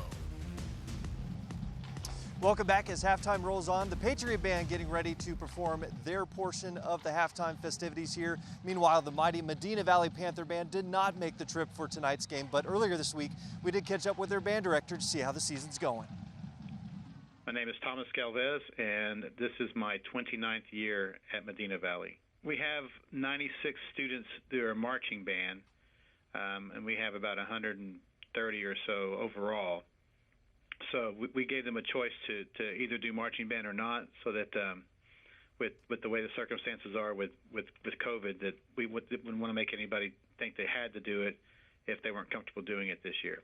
We're doing a show using Beatles music, and the show is entitled All We Need Is Love. We've cut our rehearsals short a little bit too. We usually rehearse up to 8 hours a week, but this year we've only rehearsed 6 hours a week. We have a pre-contest at Judson High School on November 7th called the Rocket Review, and that'll give us a little opportunity to play for some judges a week prior to our UIL competition, which is on November 14th at Judson as well. And then we hope to advance to the area marching contest, which would be December 5th, I believe, again at Judson. So I'm just proud of the kids. I just want to thank them for everything they're doing, and for their parents for supporting them and doing the marching band as well. Our thanks to Mr. Galvez. And if you'd like to vote for the Medina Valley Band, text Band 5 to 44332. That's Band 5 with no spaces to 44332. And again, for the complete texting guidelines, head on over to the CW35.com. Once again, thanks to Children's Hospital of San Antonio to once again making the $5,000 band grant possible. Stick with us. More halftime show right after this.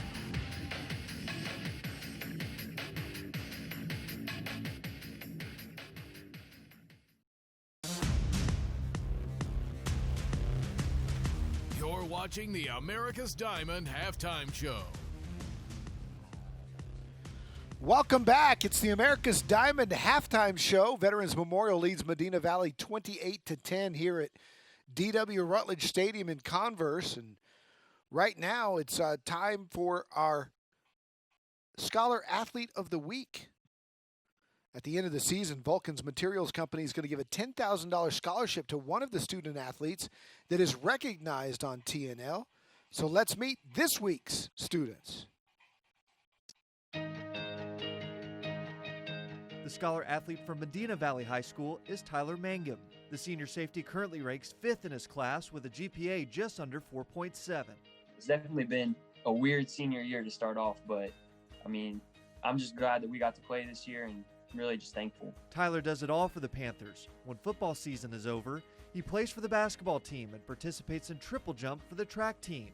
Oh yeah, and in the spring he plays baseball for the Panthers. I mostly play catcher and outfield right now. Tyler is a member of the National Honor Society. He volunteers by helping coach youth soccer and baseball teams. Different feeling than being the player than being the coach, you know. I mean, I try to just really help out any way I can and just be a positive role model. And he says coaching could be a possibility in the future, but for now, he's still deciding which university to attend. I've really narrowed it down to probably either UTSA or A&M.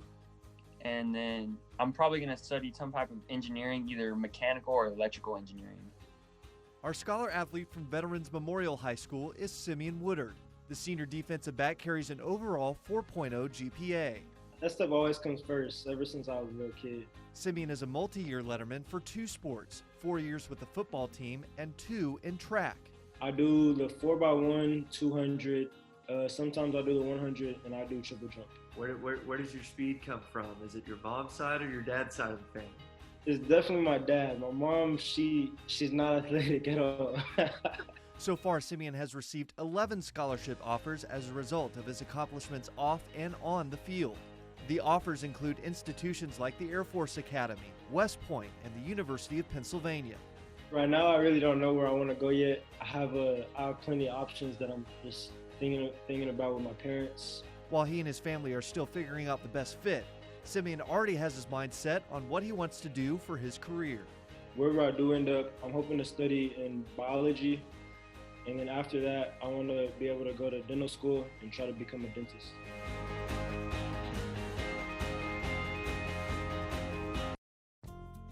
Who is Vulcan Materials Company? You see our trucks on roads all over San Antonio and the surrounding area. But what do we do? Well, our story began over 100 years ago, and today we are the nation's largest producer of aggregates. That's stone, sand, and gravel. Plus, we produce construction-based materials including asphalt and ready-mixed concrete, the stuff to build the roads you travel, the schools your kids attend, and the homes you live in. Everywhere you look, you will see our footprint. Our story is one built on the talent, dedication, and performance of our employees. Hardworking San Antonians just like you. Our mission is to be responsible stewards with respect to the safety and environmental impact of our operations and products. In other words, we want to be your good neighbor, doing the right thing, the right way, all the time. The Vulcan way. Who are we? We're the ones helping to build a rock-solid future in San Antonio. Vulcan Materials Company, proud sponsor of Thursday Night Lights and Scholar Athletes.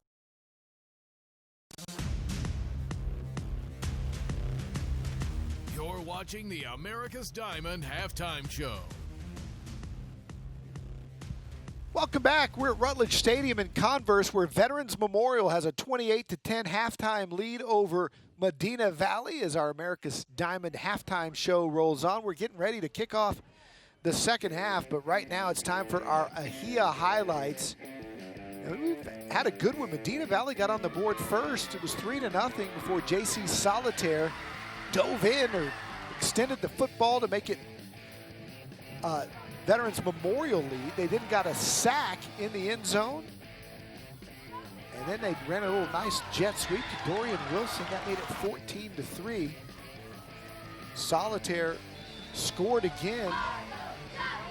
And then right before the half, the Medina Valley Panthers punched it in to make it 28-10. A good football game here on Taco Cabana Thursday Night Lights. We're ready to kick off the second half when we come back. Thanks for watching the America's Diamond Halftime Show. Stay tuned for the second half kickoff.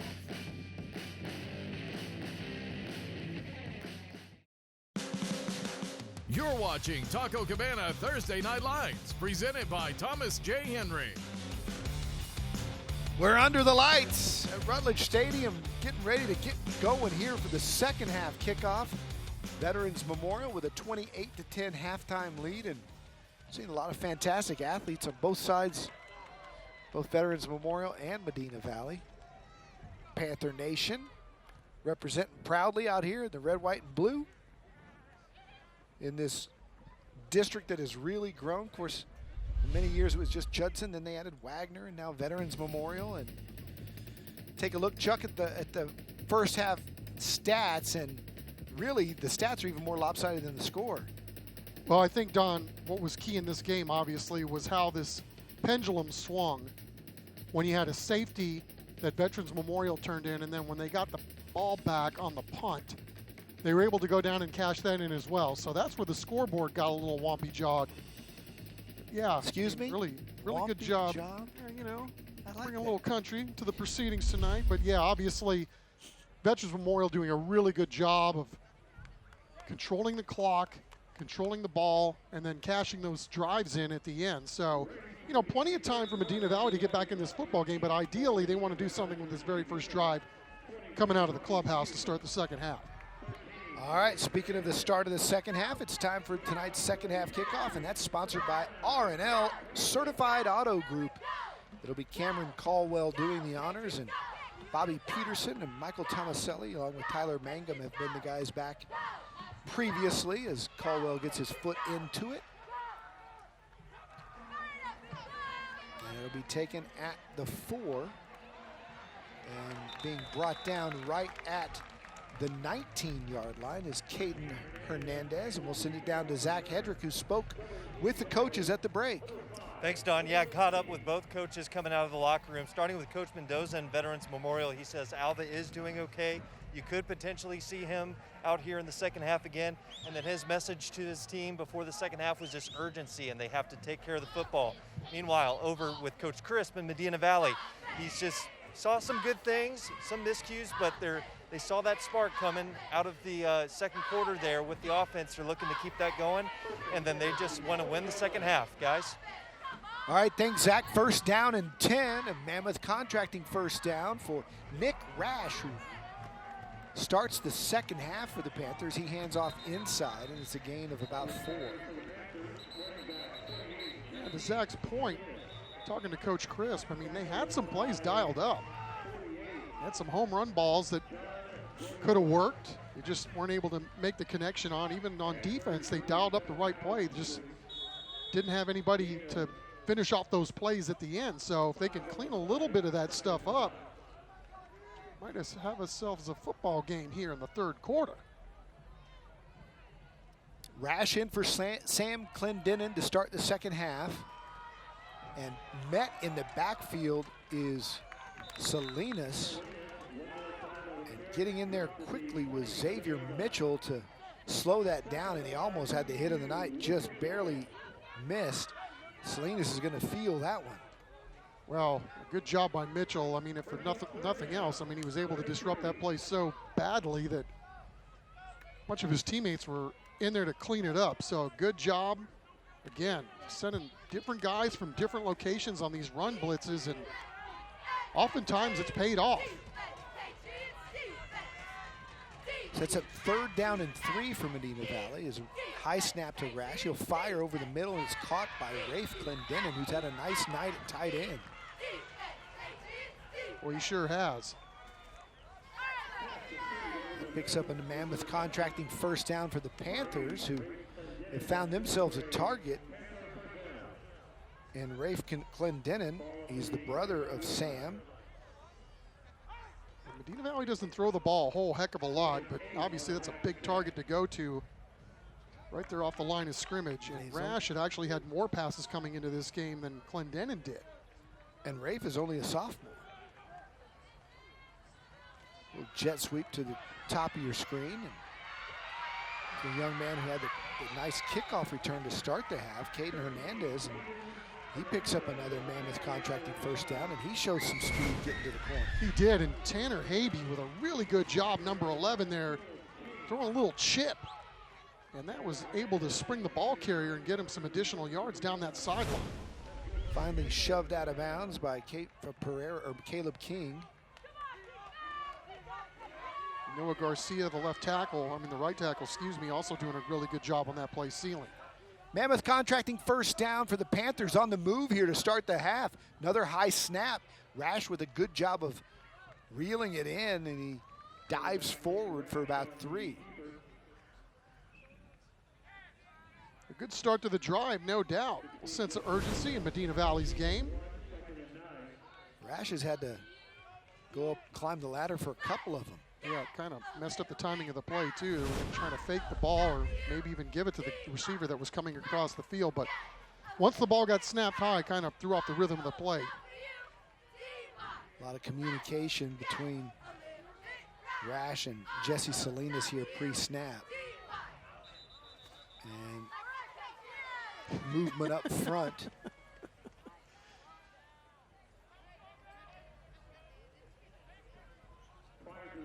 Didn't quite all get the snap count.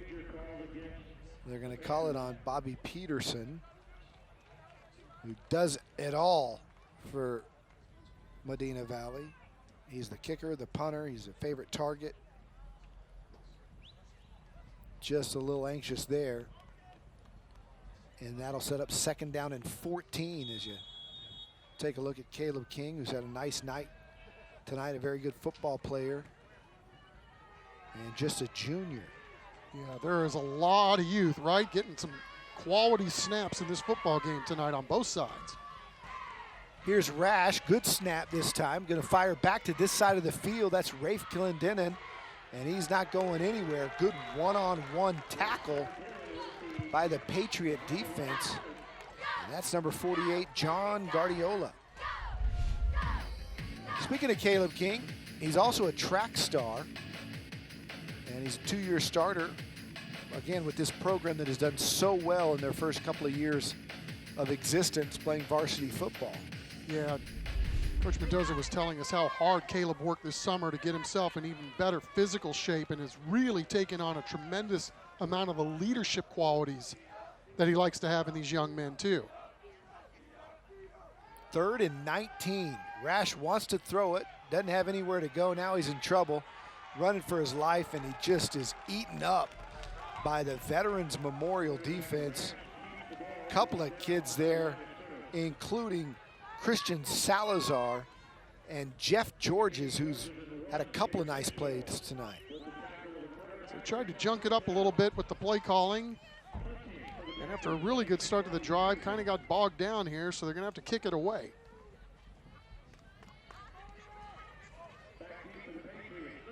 Fourth down and 24. They'll boot it from their own 32-yard line. And that's Peterson. Gets it away cleanly. It's a low kick. And is picked up on the bounce by Woodard, our scholar athlete. And look at this young man pick his way across the 30, but there's a flag down, and we'll see what it is.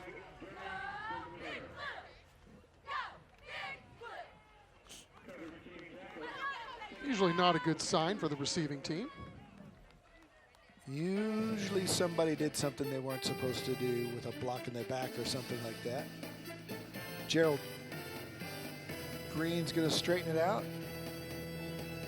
Illegal block in the back indeed. And Veterans Memorial will have it 1st and 10 when we come back up 28-10.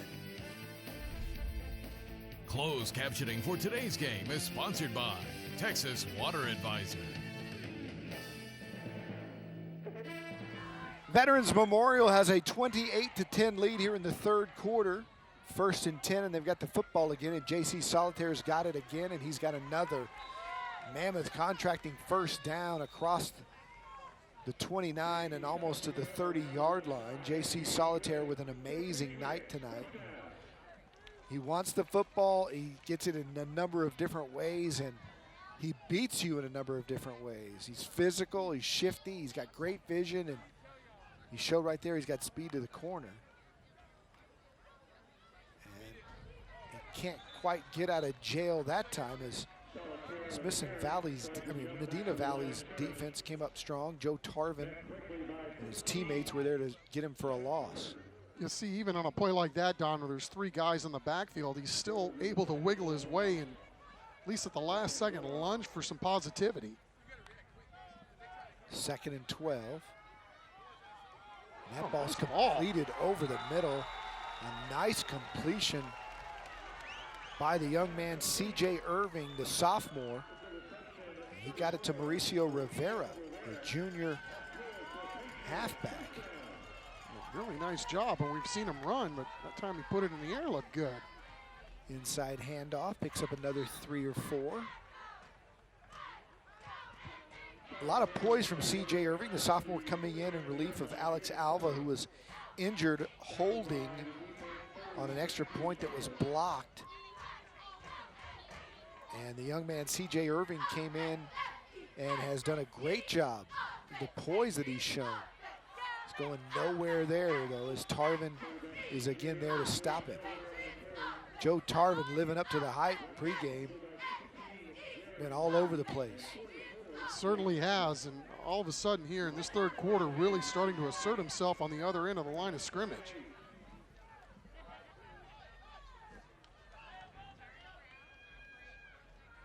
Plus 44 is a great football number, isn't it? Yeah, Ty Summers. I love 44.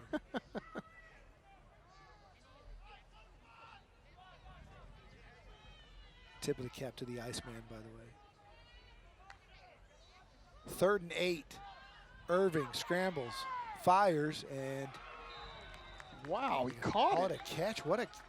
There were 2 receivers in the area.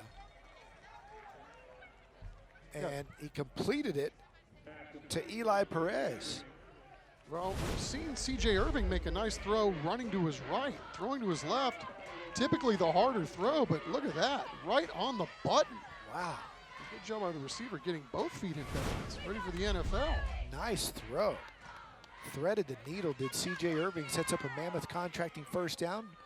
He'll keep it, and he'll spin after picking up maybe a couple.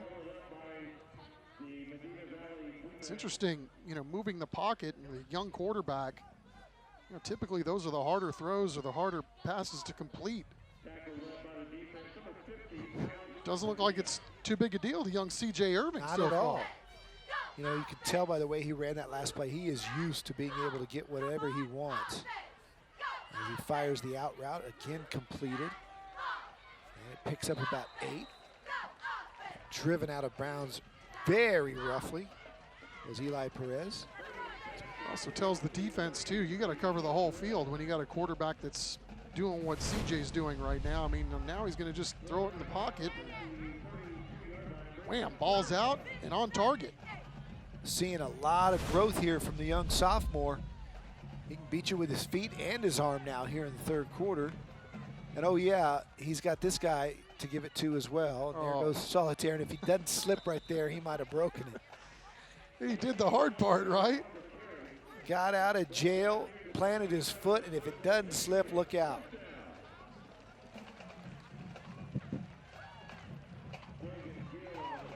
Two touchdowns on the night already for J.C. Solitaire, who come out and get a little bit of rest.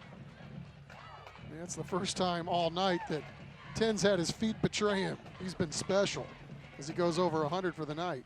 Another first down, though, and Atkins has been just as special on his limited carries. He's shown a real ability to turn on the Jets in a hurry, but a flag is down.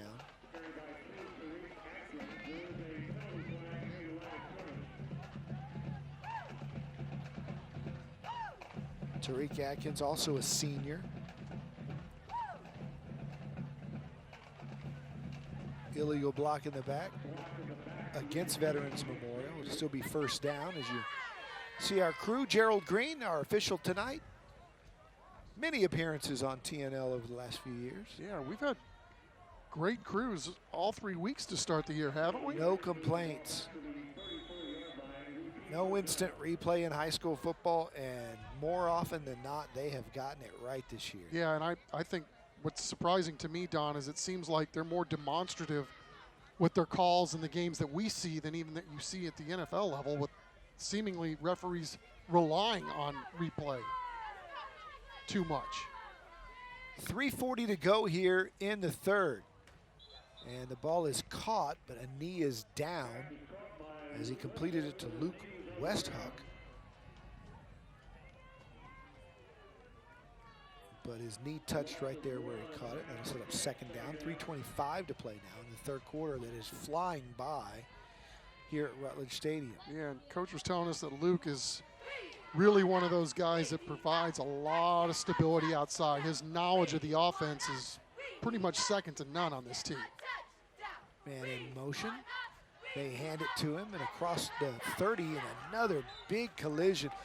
Tyler Mangum again laying the wood. This time to Ramondo Chavez, and he's going to feel that one tomorrow. And Logan Gill out there too. I mean, seems like Medina Valley is really starting to ratchet it up defensively in terms of, you know, bringing some nastiness to finish off these tackles. Third down and 13. Irving, little bubble screen, and another great job and a good tackle in space. That was Seth Bullard, the junior, who did a great job of one-on-one tackling. Yeah, you know, that kind of stuff is contagious, right? You get a couple of big pops going, and then everybody wants to get in on the action. And Bullard, as you said, just a junior, but really good athlete. Played on varsity last year.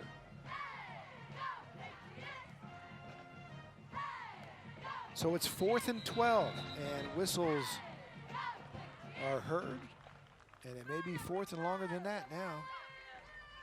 It's a false start against Veterans Memorials, so it'll be 4th and 17. But again, they're in that area of the field where, why not? You're up 28-10.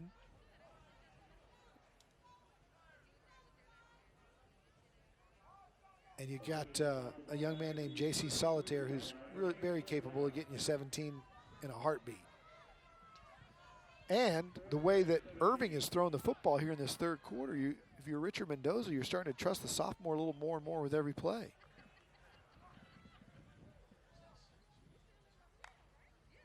They snap it to him. He takes a straight drop. Now he's going to run for it. He's not going to get the first down, but he makes some positive yards. A flag comes in late. We may have a face mask. And if we do, it'll be an automatic first down for Veterans Memorial. Gerald Green's going to sort it out. And as you said, Chuck, very demonstrative in their communication. Veterans Memorial players like it.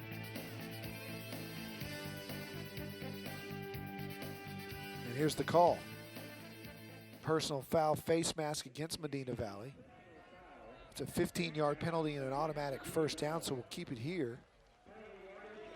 Your eyes aren't as bad as you've been leading me on to believe. You called that from up here. I'm impressed. I saw the face mask. I didn't know that he grabbed it, but I saw some contact to the head, and the flag flew right there, so I thought maybe.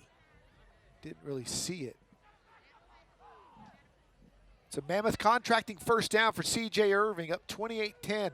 A minute 15 to go in the third that has flown by here, and this time Veterans Memorial wants to talk it over. Now we'll take it with them. 28-10. Veterans Memorial looking to add to that when we come back.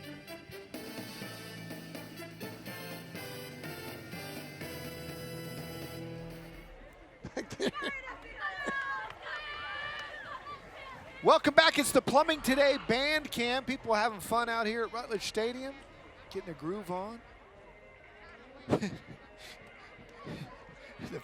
The band is dancing, having a good time, getting the smooth on. They should be happy, up 18 points here.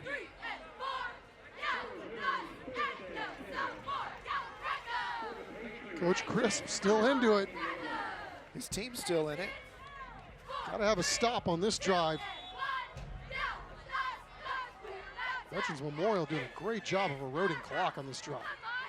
Irving's in trouble. Tarvin and company have him down. His forward progress was stopped before the ball came out, but Joe Tarvin living up to the hype with another big play. Yeah, Tymir Garrett as well, and Darian Loy, a whole host of Panthers getting into the backfield on that one.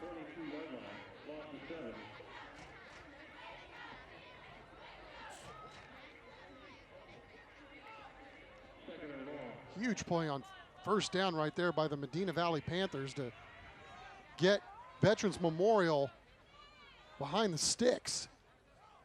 25 seconds now left in the quarter. As Irving completes it, are they going to give him the catch and a fumble out of bounds, or are they going to say incomplete? I believe it was ruled incomplete. They're going to rule it incomplete. Another great pass by C.J. Irving.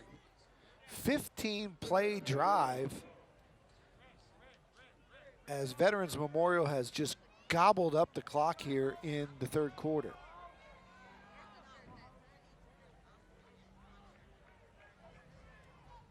C.J. Irving certainly making the most of his opportunities tonight. He's been spot on, whether it's running it or throwing it.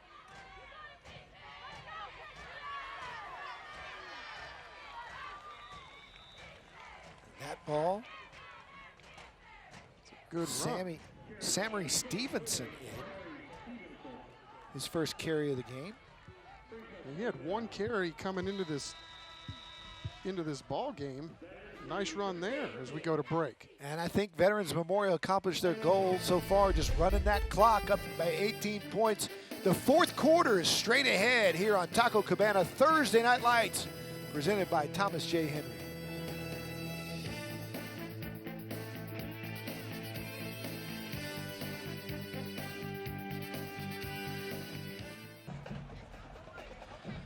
Welcome back to Rutledge Stadium. It's time for the fourth quarter. It's 4th down and 5.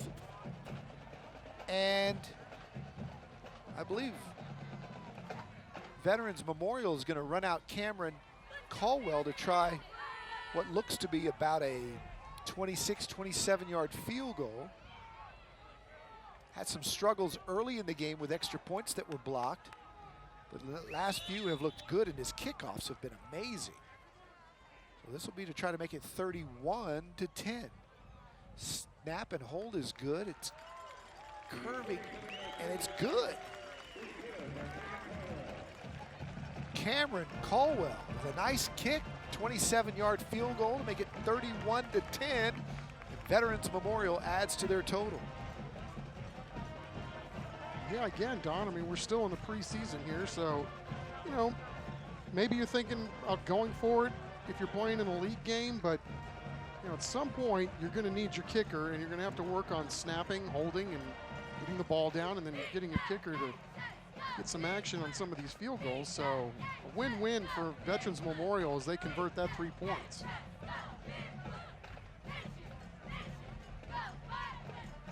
Impressed with both teams in this football game. Playing just their third game of the year, both tuning up, getting ready for district play. Veterans Memorial lost their opener, but bounced back last week with a win in Leander, and now taking on a Medina Valley team that was very impressive against Southwest Legacy, and both very well coached, but the Veterans Memorial just seems to have a few more explosive weapons tonight. And I don't know if they're surprised, but they have to be very pleased with the performance of their young backup quarterback, C.J. Irving, in relief of Alex Alva, who went out with an injury. Yeah, I think you're absolutely correct on that. I mean, the fact that he's come in and hasn't turned the ball over, and they've done a really good job managing the clock, and he's gone out and made some plays from him in the pocket, out of the pocket, and running the football. This ball taken at about the 5, right up the middle. He's had a huge night returning the football for Medina Valley, and that young man has been very impressive. Caden Hernandez with 3 nice returns, and we're back in 15 seconds. San Antonio International is the first and only airport to use the Light Strike robot, which is proven to destroy hard-to-kill viruses, to include the virus that causes COVID-19, providing the highest level of cleanliness so you can fly easier, fly safer, and fly confident. All right, so the Panthers have good field position after that nice return by Hernandez. Down 31-10. Brand new quarter to finish strong. And Rash is still the quarterback. After it looked like Clendenin may have gotten nicked up. South Texas Votech first down. Rash has nowhere to go as the Patriot defense, big number 6, Kaif Perea, who already had that safety, is joined by Xavier Mitchell. We called his name a lot tonight, Chuck. Yeah, indeed. And I mean, just talk about these dudes up front. I mean, Powell's a team captain. We got Perea really coming on strong. Got Powell too big. I mean, that's a big, beefy group right now, I'm telling you. Really getting a nice surge. 2nd and 11. Rash again handles a high snap, wants to throw it, does, down the middle, and almost completed it to Rafe Clendenin, had him right on the money.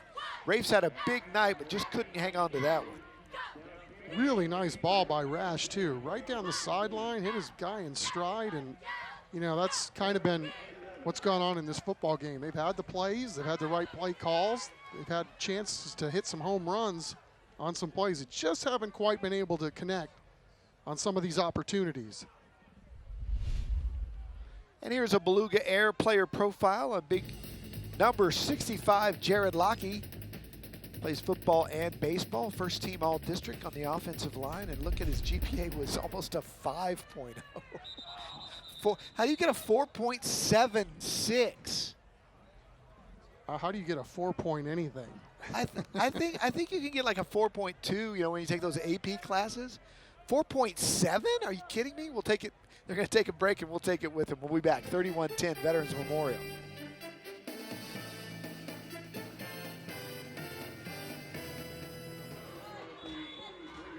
Welcome back to Thursday Night Lights. Getting ready to give out the hardware at the end of this one. We'll give the championship trophy to the coach and our player of the game trophy away as well, thanks to Monarch Trophy. Monarch been with us from the very beginning of TNL. And if you have any trophy or award or business plaques or Little League trophies, any kind of award that you can think of, you can get it at Monarch Trophy, 344-3777, as Gerald Green gives us the penalty call. I'll make this a little shorter 3rd down attempt for Medina Valley. 3rd and 6 for Lee Crisp's crew. Coach returning home to his alma mater to coach his Panthers after successful stints as a soccer coach at Reagan and Mack, and as you said, also coached at Clark. Nick Rash gonna fire and leaves it high for his intended receiver and incomplete. Good coverage on the play by a couple of different Patriots, including Simeon Woodard, who was our scholar athlete, as outstanding defensive player and track star. And Nick Rash feeling the heat there from the defensive line and others on that Patriot defense, but man, got some young guys having to grow up in a hurry here on that Medina Valley offensive line, Don. They're starting a couple of sophomores. They got some seniors on the outside. You just mentioned Jared a few minutes ago.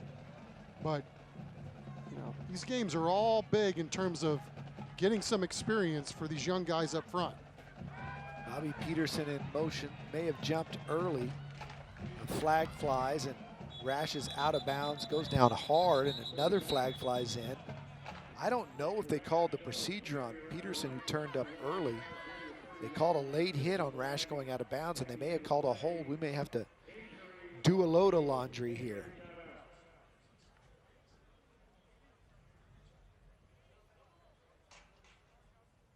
And there's also an injured Patriot on the sideline.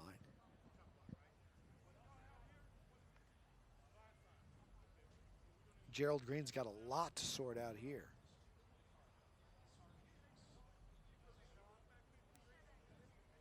Done a great job, though, doing it all, communicating with his crew tonight and the coaches and us.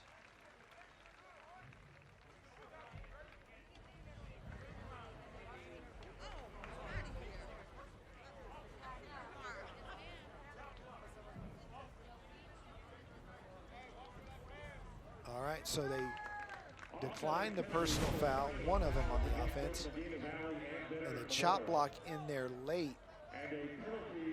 Not necessarily a chop more than it is a blind side, but that was Rafe Clendenin coming across and the blind side, and that's can't do that anymore. Can't do that anymore. No, I mean, it's interesting, right? I mean, he didn't extend his arms, he didn't lower his shoulder or anything. He just kind of got in the way. I mean, that's a tough deal. It's one of those protection rules they've sure. put in and enforced just in recent years. Used to, coaches would call that a slobber knocker. Now it's against the rules. It's like when your guy Ray Nitschke used to like gouge quarterbacks' eyes out, and it was all. Hey man, all fair and love and war, bro. Here's the return. Spinning out of tackles, and another flag or 3 or 5 on the field as they clear that up. Simeon Woodard with another nice return. Boy, what a special talent Simeon is, isn't he? I mean, I know we've already spoken highly about him. I don't know that we could have enough time in the evening to talk about just the quality of young man that we're talking about. Forget the football.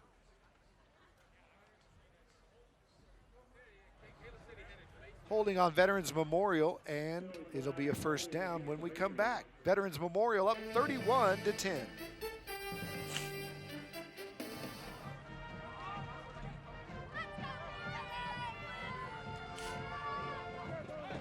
Welcome back. It's the Air Conditioning Service Company Smile Cam. Patriots wearing pink. They're having a great time, up 28-10 here, or 31-10 rather, after that field goal by Connor Colwell in the last series.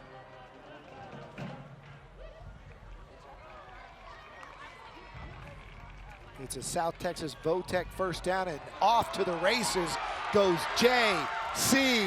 Solitaire. Talk about adding to your rushing totals. To the house. Touchdown, Patriots. What a run. And you saw his speed. We've seen his shiftiness, but that time we just saw the Jets. 93 and a cloud of dust. Man, just one small cutback, and again, you got to give all the credit in the world to the big guys up front. This one's good for playing touchdown. Wow. One of the longest plays in TNL history. And that makes it 38-10, and he's not even breathing hard. Veterans Memorial in command with 10:19 to play. You're right, he wasn't breathing hard. Go another 93 on you if you let me.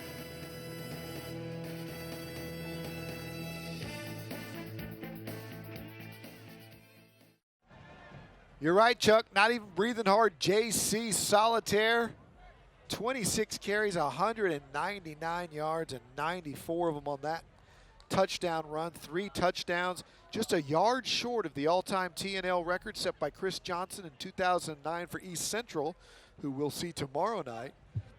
But he ran another 20 yards after the score where he threw the ball to the official and just ran down the sidelines to see his buddies. Yeah, good way to rack up some serious yards on one carry, and your yards per carry average shoots up to 8 per. I mean, that's what an impressive performance tonight. That kick angling towards the sideline, taken by Hernandez again. He's been incredibly dangerous as a return man, and he's dropped there across the 30-yard line. And Veterans Memorial, we thought they might use that drive to just drain this clock like they did in the first half. Chuck, you were talking about Simeon Woodard. That's his mom, Monique, in the blue shirt right there. And sitting right next to her is her sister. And if she looks familiar, even with the mask, that is Diana Wisdom. She is the mother of the late Bryce Wisdom, the courageous Judson football player who battled cancer so bravely, and his big brother Rashad is a freshman All-American at UTSA and a leader. And talk about two moms who have raised outstanding young men. Forget the football. Simeon's our scholar athlete with a 4.0. Rashad is one of the leaders of the UTSA football team as a sophomore.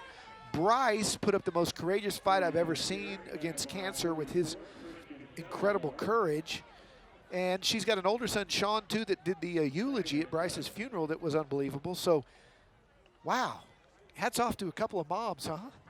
And all in one family, too. I mean, it's really incredible stuff. I mean, it tells you, you know, you talk about how great and talented these kids are and what they do on and off the football field. Obviously, it starts at home. So, hats off there. But, I mean, talking about Simeon, what can you say about this young man? I mean, all the things that you want in a high school football player. So you see that Medina Valley is going to get that penalty called on them. But when you talk about quality guys, I mean, Richard Mendoza was telling me, Don, he's been coaching for 21 years, and this kid might be right at the top in terms of all-around, all-American guy. And just everything that you can think of that's positive, that's what Simeon Woodward is. So, Woodard, I'm sorry. So you got, you know, all the scholarship offers, Ivy League, the academies, you know, Montana States, Lamar's, and I'm sure some others are going to follow. But, I mean, anybody that gets this man playing football for him at the next level is going to be one lucky program. And it's one of those guys you look at, Don, when we grow up, we hope we're half as good, turn out half as decent as Simeon. And Jeff Traylor will tell you over at UTSA that his cousin Rashad, who got one of those coveted 210 jersey numbers, had the big pick six to seal the game against your alma mater in week 1, and was a freshman All-American last year, is one of the leaders of that UTSA football team as just a sophomore. And again, I don't know that I've ever seen the kind of leadership out of a 16-year-old kid that we saw out of Bryce during his year-long battle with cancer. So the entire family just, I'd like to meet Grandpa, because his two daughters, along with their entire families, have done an amazing job. Yeah, it's quite remarkable. And I mean, you know, you get a story like Bryce Wisdom come into your life, and those are lessons for us all. I mean, how are we going to do it? How are we going to handle that kind of stuff if it ever comes our way? Yeah. And, you know, really mad props to the whole Wisdom family for sharing Bryce with everybody along his journey.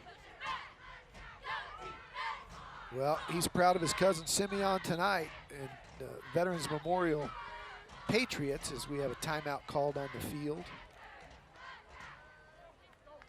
And we are back in 15 seconds.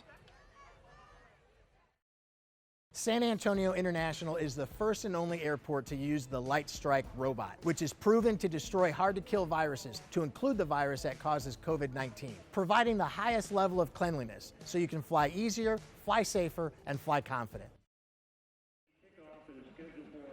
All right, we're back.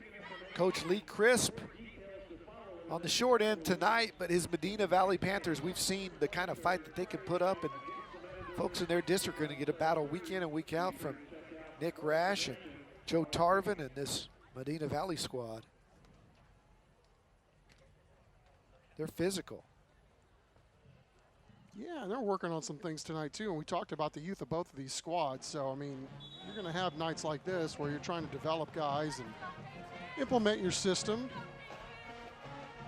But the effort has been amazing, no question about it. Straight drop. Rash wants to go deep over the middle, throws into double coverage and overshoots the intended receiver, and that time it was Clayton Brawley, the senior. I really like talking to Coach Chris before the game, too, and him telling us, you know, why he decided to migrate back to his hometown, you know, after knocking around in Northeast and North Side and some schools and learning a bunch of stuff there, too. He says, you know, he just really likes the fact that he gets to raise his boys in the same town that he grew up in, and also just, you know, what they're trying to do at Medina Valley High School with not just football players, but with all the kids. You can't walk around in the hallways with cell phones. Little things like that, there's really, really a strict nature and how they want to guide kids going forward. And just, some of the things he was talking about with trying to build leaders, off-season leadership program that they tried to implement and that they have implemented, trying to get young guys to start thinking of themselves, learning about how to be leaders. Because he said, when we were kids growing up, you did all that. Yeah. It was natural. You'd be out in the backyard. Everybody, was playing every different sport in the backyard. And naturally, you would learn how to lead, who your leaders were, just by every day going out and dealing with each other. Because all that's been eroded. Everybody's on their phones, everybody's on their computers, and it's just the way we live now. So you have to try to teach these things differently. Just things you don't even think about, that high school coaches are implementing and trying to teach young guys as they make their way in the world. It's really fascinating, and also just goes to show you, too, what these educators are doing that you have no idea. It's so easy sometimes to nitpick and go, well, I wish the school was doing this or doing that. And the reality is they're doing way more than you could possibly envision. Especially now. Teachers are doing more than ever. And athletics is still the place where, even in this era, you can get those qualities beyond the game that we were talking about, the leadership and the selfless service and the community involvement, and coaching beyond coaching to change lives was D.W. Rutledge's motto. We're here at a stadium named after him tonight, and Richard Mendoza played for him, and Lee Crisp is doing those same values, where we talked about it earlier. Their number one job is not to win football games. They spend more time, 80% of their job is not football related, especially now in these COVID days, and it's growing guys up. Many times it's being their dad. Many times it's the guy who has peanut butter and jelly in the office, because that might be the only meal that the kid would get that day. And we have so many of them, and I can't wait for tomorrow night, because we have one of the best tomorrow night, Joe Hubbard, who's doing an amazing job at East Central as a leader and a mentor.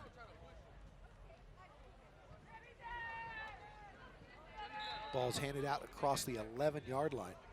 But you see it with all these programs, right? You want to set a standard, and you want guys to adapt to what's going on for the betterment of the whole. Yep. And so some of these kids probably don't look at themselves as leaders now, but they're going to get the tools that, some guys are going to come by it naturally, but at some point you're going to have to lead somebody, whether it's your family or your kids, anything. Just the fact that they're planting these seeds now, to me, is very impressive. And I think a lot of it, and I'm sure it happened before, and I'm sure that it's not fully responsible for it, but when DW left coaching and became the president of the Texas High School Coaches Association, he implemented that at coaching school, so that 3,000 coaches, or schools, tens of thousands of coaches in the state of Texas, every year that went to coaching school or the coaching convention, had these seminars about coaching to change lives and about the difference between leading and coaching future leaders versus good football players. I don't think it necessarily started there, but it was emphasized with DW for 20 years as leader of the Texas High School Coaches Association. And I'm glad we can mention that on a night that we are playing in the stadium named after him, because a lot of that comes from Richard Mendoza will tell you, Lee Crisp will tell you, every coach in town will tell you about the things that they've learned in those seminars at the Texas High School Coaches Association. Well, what I love most, too, is that we get a chance to talk to these coaches week to week, and you can tell how they've basically simplified things and gotten it down to where everything that they say, there's a direction and there's a purpose. If we're going to coach you this way and we're going to teach you how to do this play, there's a purpose to everything. And I think, if you get in that mindset that once the ball is snapped, we're all in charge of doing our certain jobs. And then, you start planting these little seeds that someday when you're 25 years old, you're going to look back and go, I remember All right, that. man. I remember exactly what they were trying to tell me then, and I didn't think what I was doing at the time was really all that big of a deal. But yeah, there's something to be said about, teaching people and showing them the way how to do things and then having that play out later in life. And the coach, so many times the coach that you thought was the sternest or the guy who didn't show you a lot of affection or smiley faces ends up being the guy that you look back that taught you the most.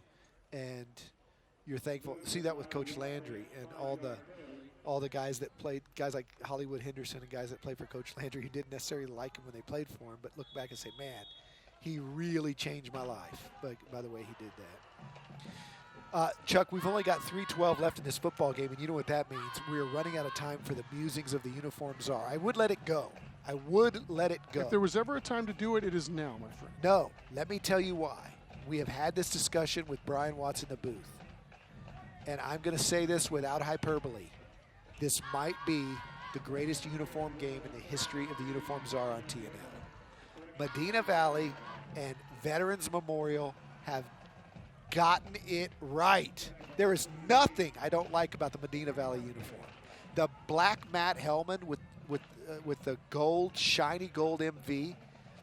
Only with shiny gold can you put a Black Panther on a black helmet.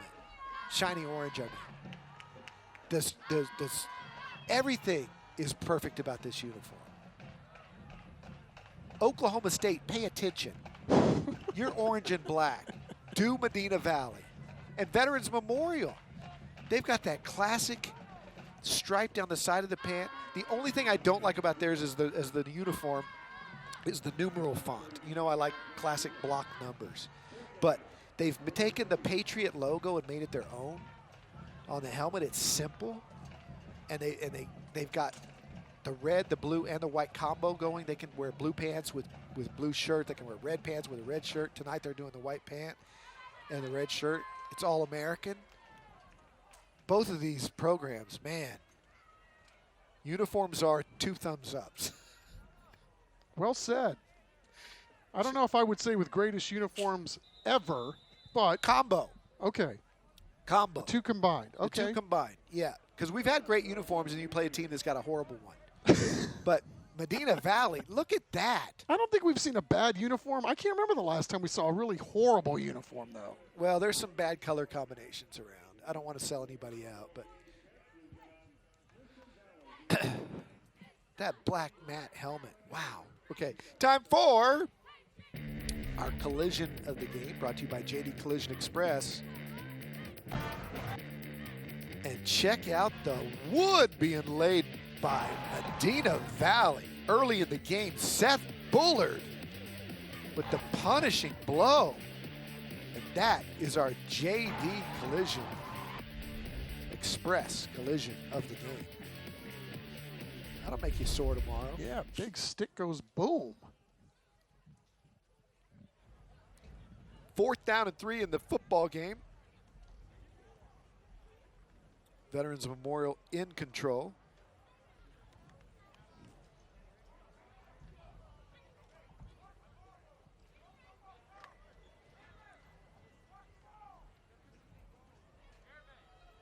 Yeah, it was a lot of fun tonight.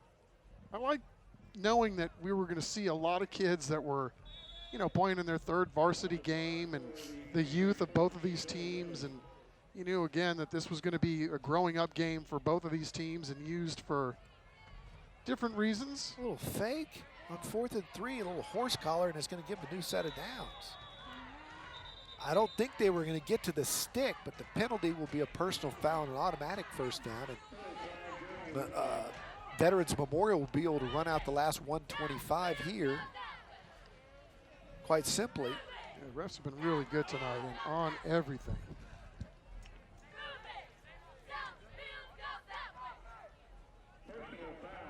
And that'll do it. They'll take a couple of snaps, a couple of knees, and don't forget to vote for our $5,000 TNL band grant. The Children's Hospital of San Antonio will award 1 high school band. It'll go to the band that gets the most votes at the end of the year. And again, this year's band grant presented by the Children's Hospital of San Antonio. We want to vote for tonight's bands. It's Band 5 and Band 6. 5 for Medina Valley, 6 for Veterans Memorial. Just text that to 44332. If you get the most votes, you win the $5,000 at the end of the season. Handoff here. And Medina Valley still fighting hard, as we've seen some new players in for Veterans Memorial. Manny Tribula to carry there. Another penalty. It's a hold against Veterans Memorial, and that'll stop the clock.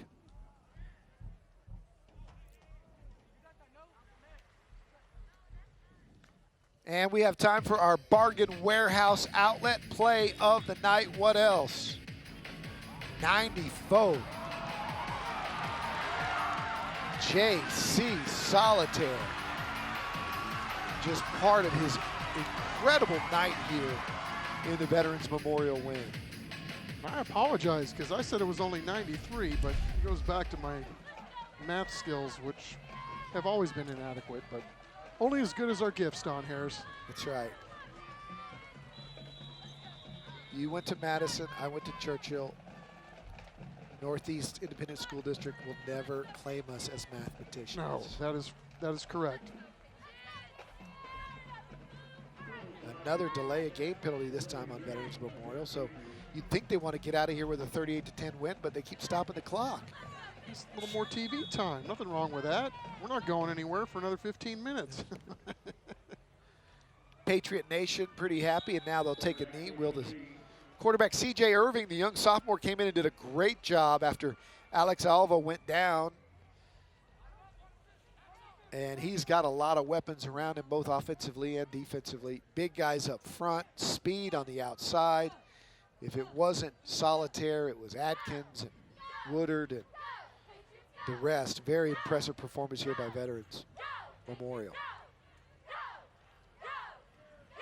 They're going to win it 38-10. They'll shake hands or socially distance from Medina Valley. And we'll talk to Richard Mendoza and our player of the game. I wonder who that will be. Chris Koffis and Brian Watts will decide. We'll hand out the Monarch trophies as Veterans Memorial tops Medina Valley tonight here at Rutledge Stadium. We'll wrap it up when we come back.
This is Taco Cabana Thursday Night Lights, presented by Thomas J. Henry and sponsored by Vulcan Materials Company, America's Diamond, the Children's Hospital of San Antonio, R&L Certified Auto Group, Air Serve Heating and Air Conditioning, Affordable Health Insurance Agency, Orange Theory Fitness, Air Today Heating and Air Conditioning, Guild Mortgage, San Antonio Sports, Methodist Healthcare, Plumbing Today, Texas Water Advisor, Beluga Air, Bargain Warehouse Outlet, JD Collision Express, Air Conditioning Service Company, the San Antonio International Airport, Centro Med, Mammoth Contracting, and Monarch Trophies. Welcome back. That's a wrap here from Rutledge Stadium as Veterans Memorial beats Medina Valley 38-10, but we've still got to give away our Monarch Trophy hardware. Let's go down to Zach Hedrick, who's standing by with our player of the game. Thanks, Don, so much. Here with JC Solitaire, he's got the player of the game trophy in hand. JC, congrats, great game tonight. Thank you. Tell us, man, I mean, just, you know, you were the bell cow tonight. I think everything to God. I mean, our line, everyone was just, they were just working today. Execution was there, big plays were made, and our community, can't thank them enough. Some of the guys here from last year, they're here also. I mean, it means a lot. And they're a good team. They're a very good team. They fought till the end. They never stopped. It never stops. Even when some of their guys got hurt, got dinged up, they kept going, kept fighting. JC, take me back to that long run, too. You got out into the second level, and, man, you came down here, you turned around, and it looks like you weren't even out of breath. You were going to keep running for another 100 yards. I don't know. It was just, saw the hole, saw the line, make a big hole. I took it, and it took me to the promised land. There you go. Well, and how does this guy set you up for getting ready for district play? It sets us up big. I mean, the win gives us confidence. The way we executed today, it brings another level of how Patriot football can be played. Well, JC, congrats again on the big game tonight. 200 yards, 4 tutties for this young man. We're going to bring Coach. Coach in right now if we can. Coach, why don't you come over and join us? Step right up here. Coach, great game tonight. I know before the second half you were. Before the second half you were looking for urgency and executing in the second half. Looks like that happened pretty well.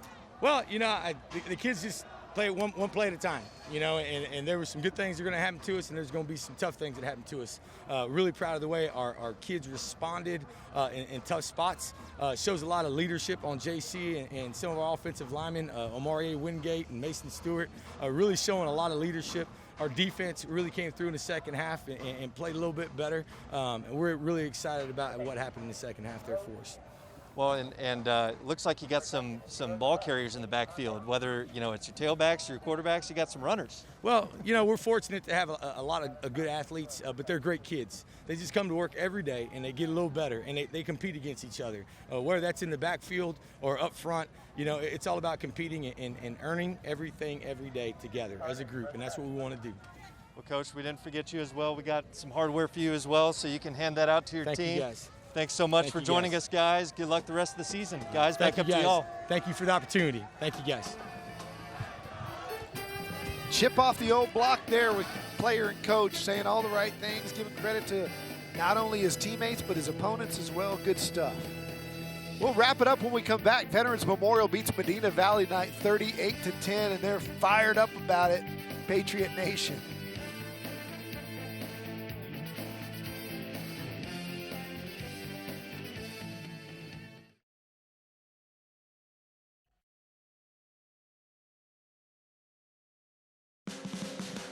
Welcome to the Taco Cabana Thursday Night Lights postgame show, presented by Thomas J. Henry.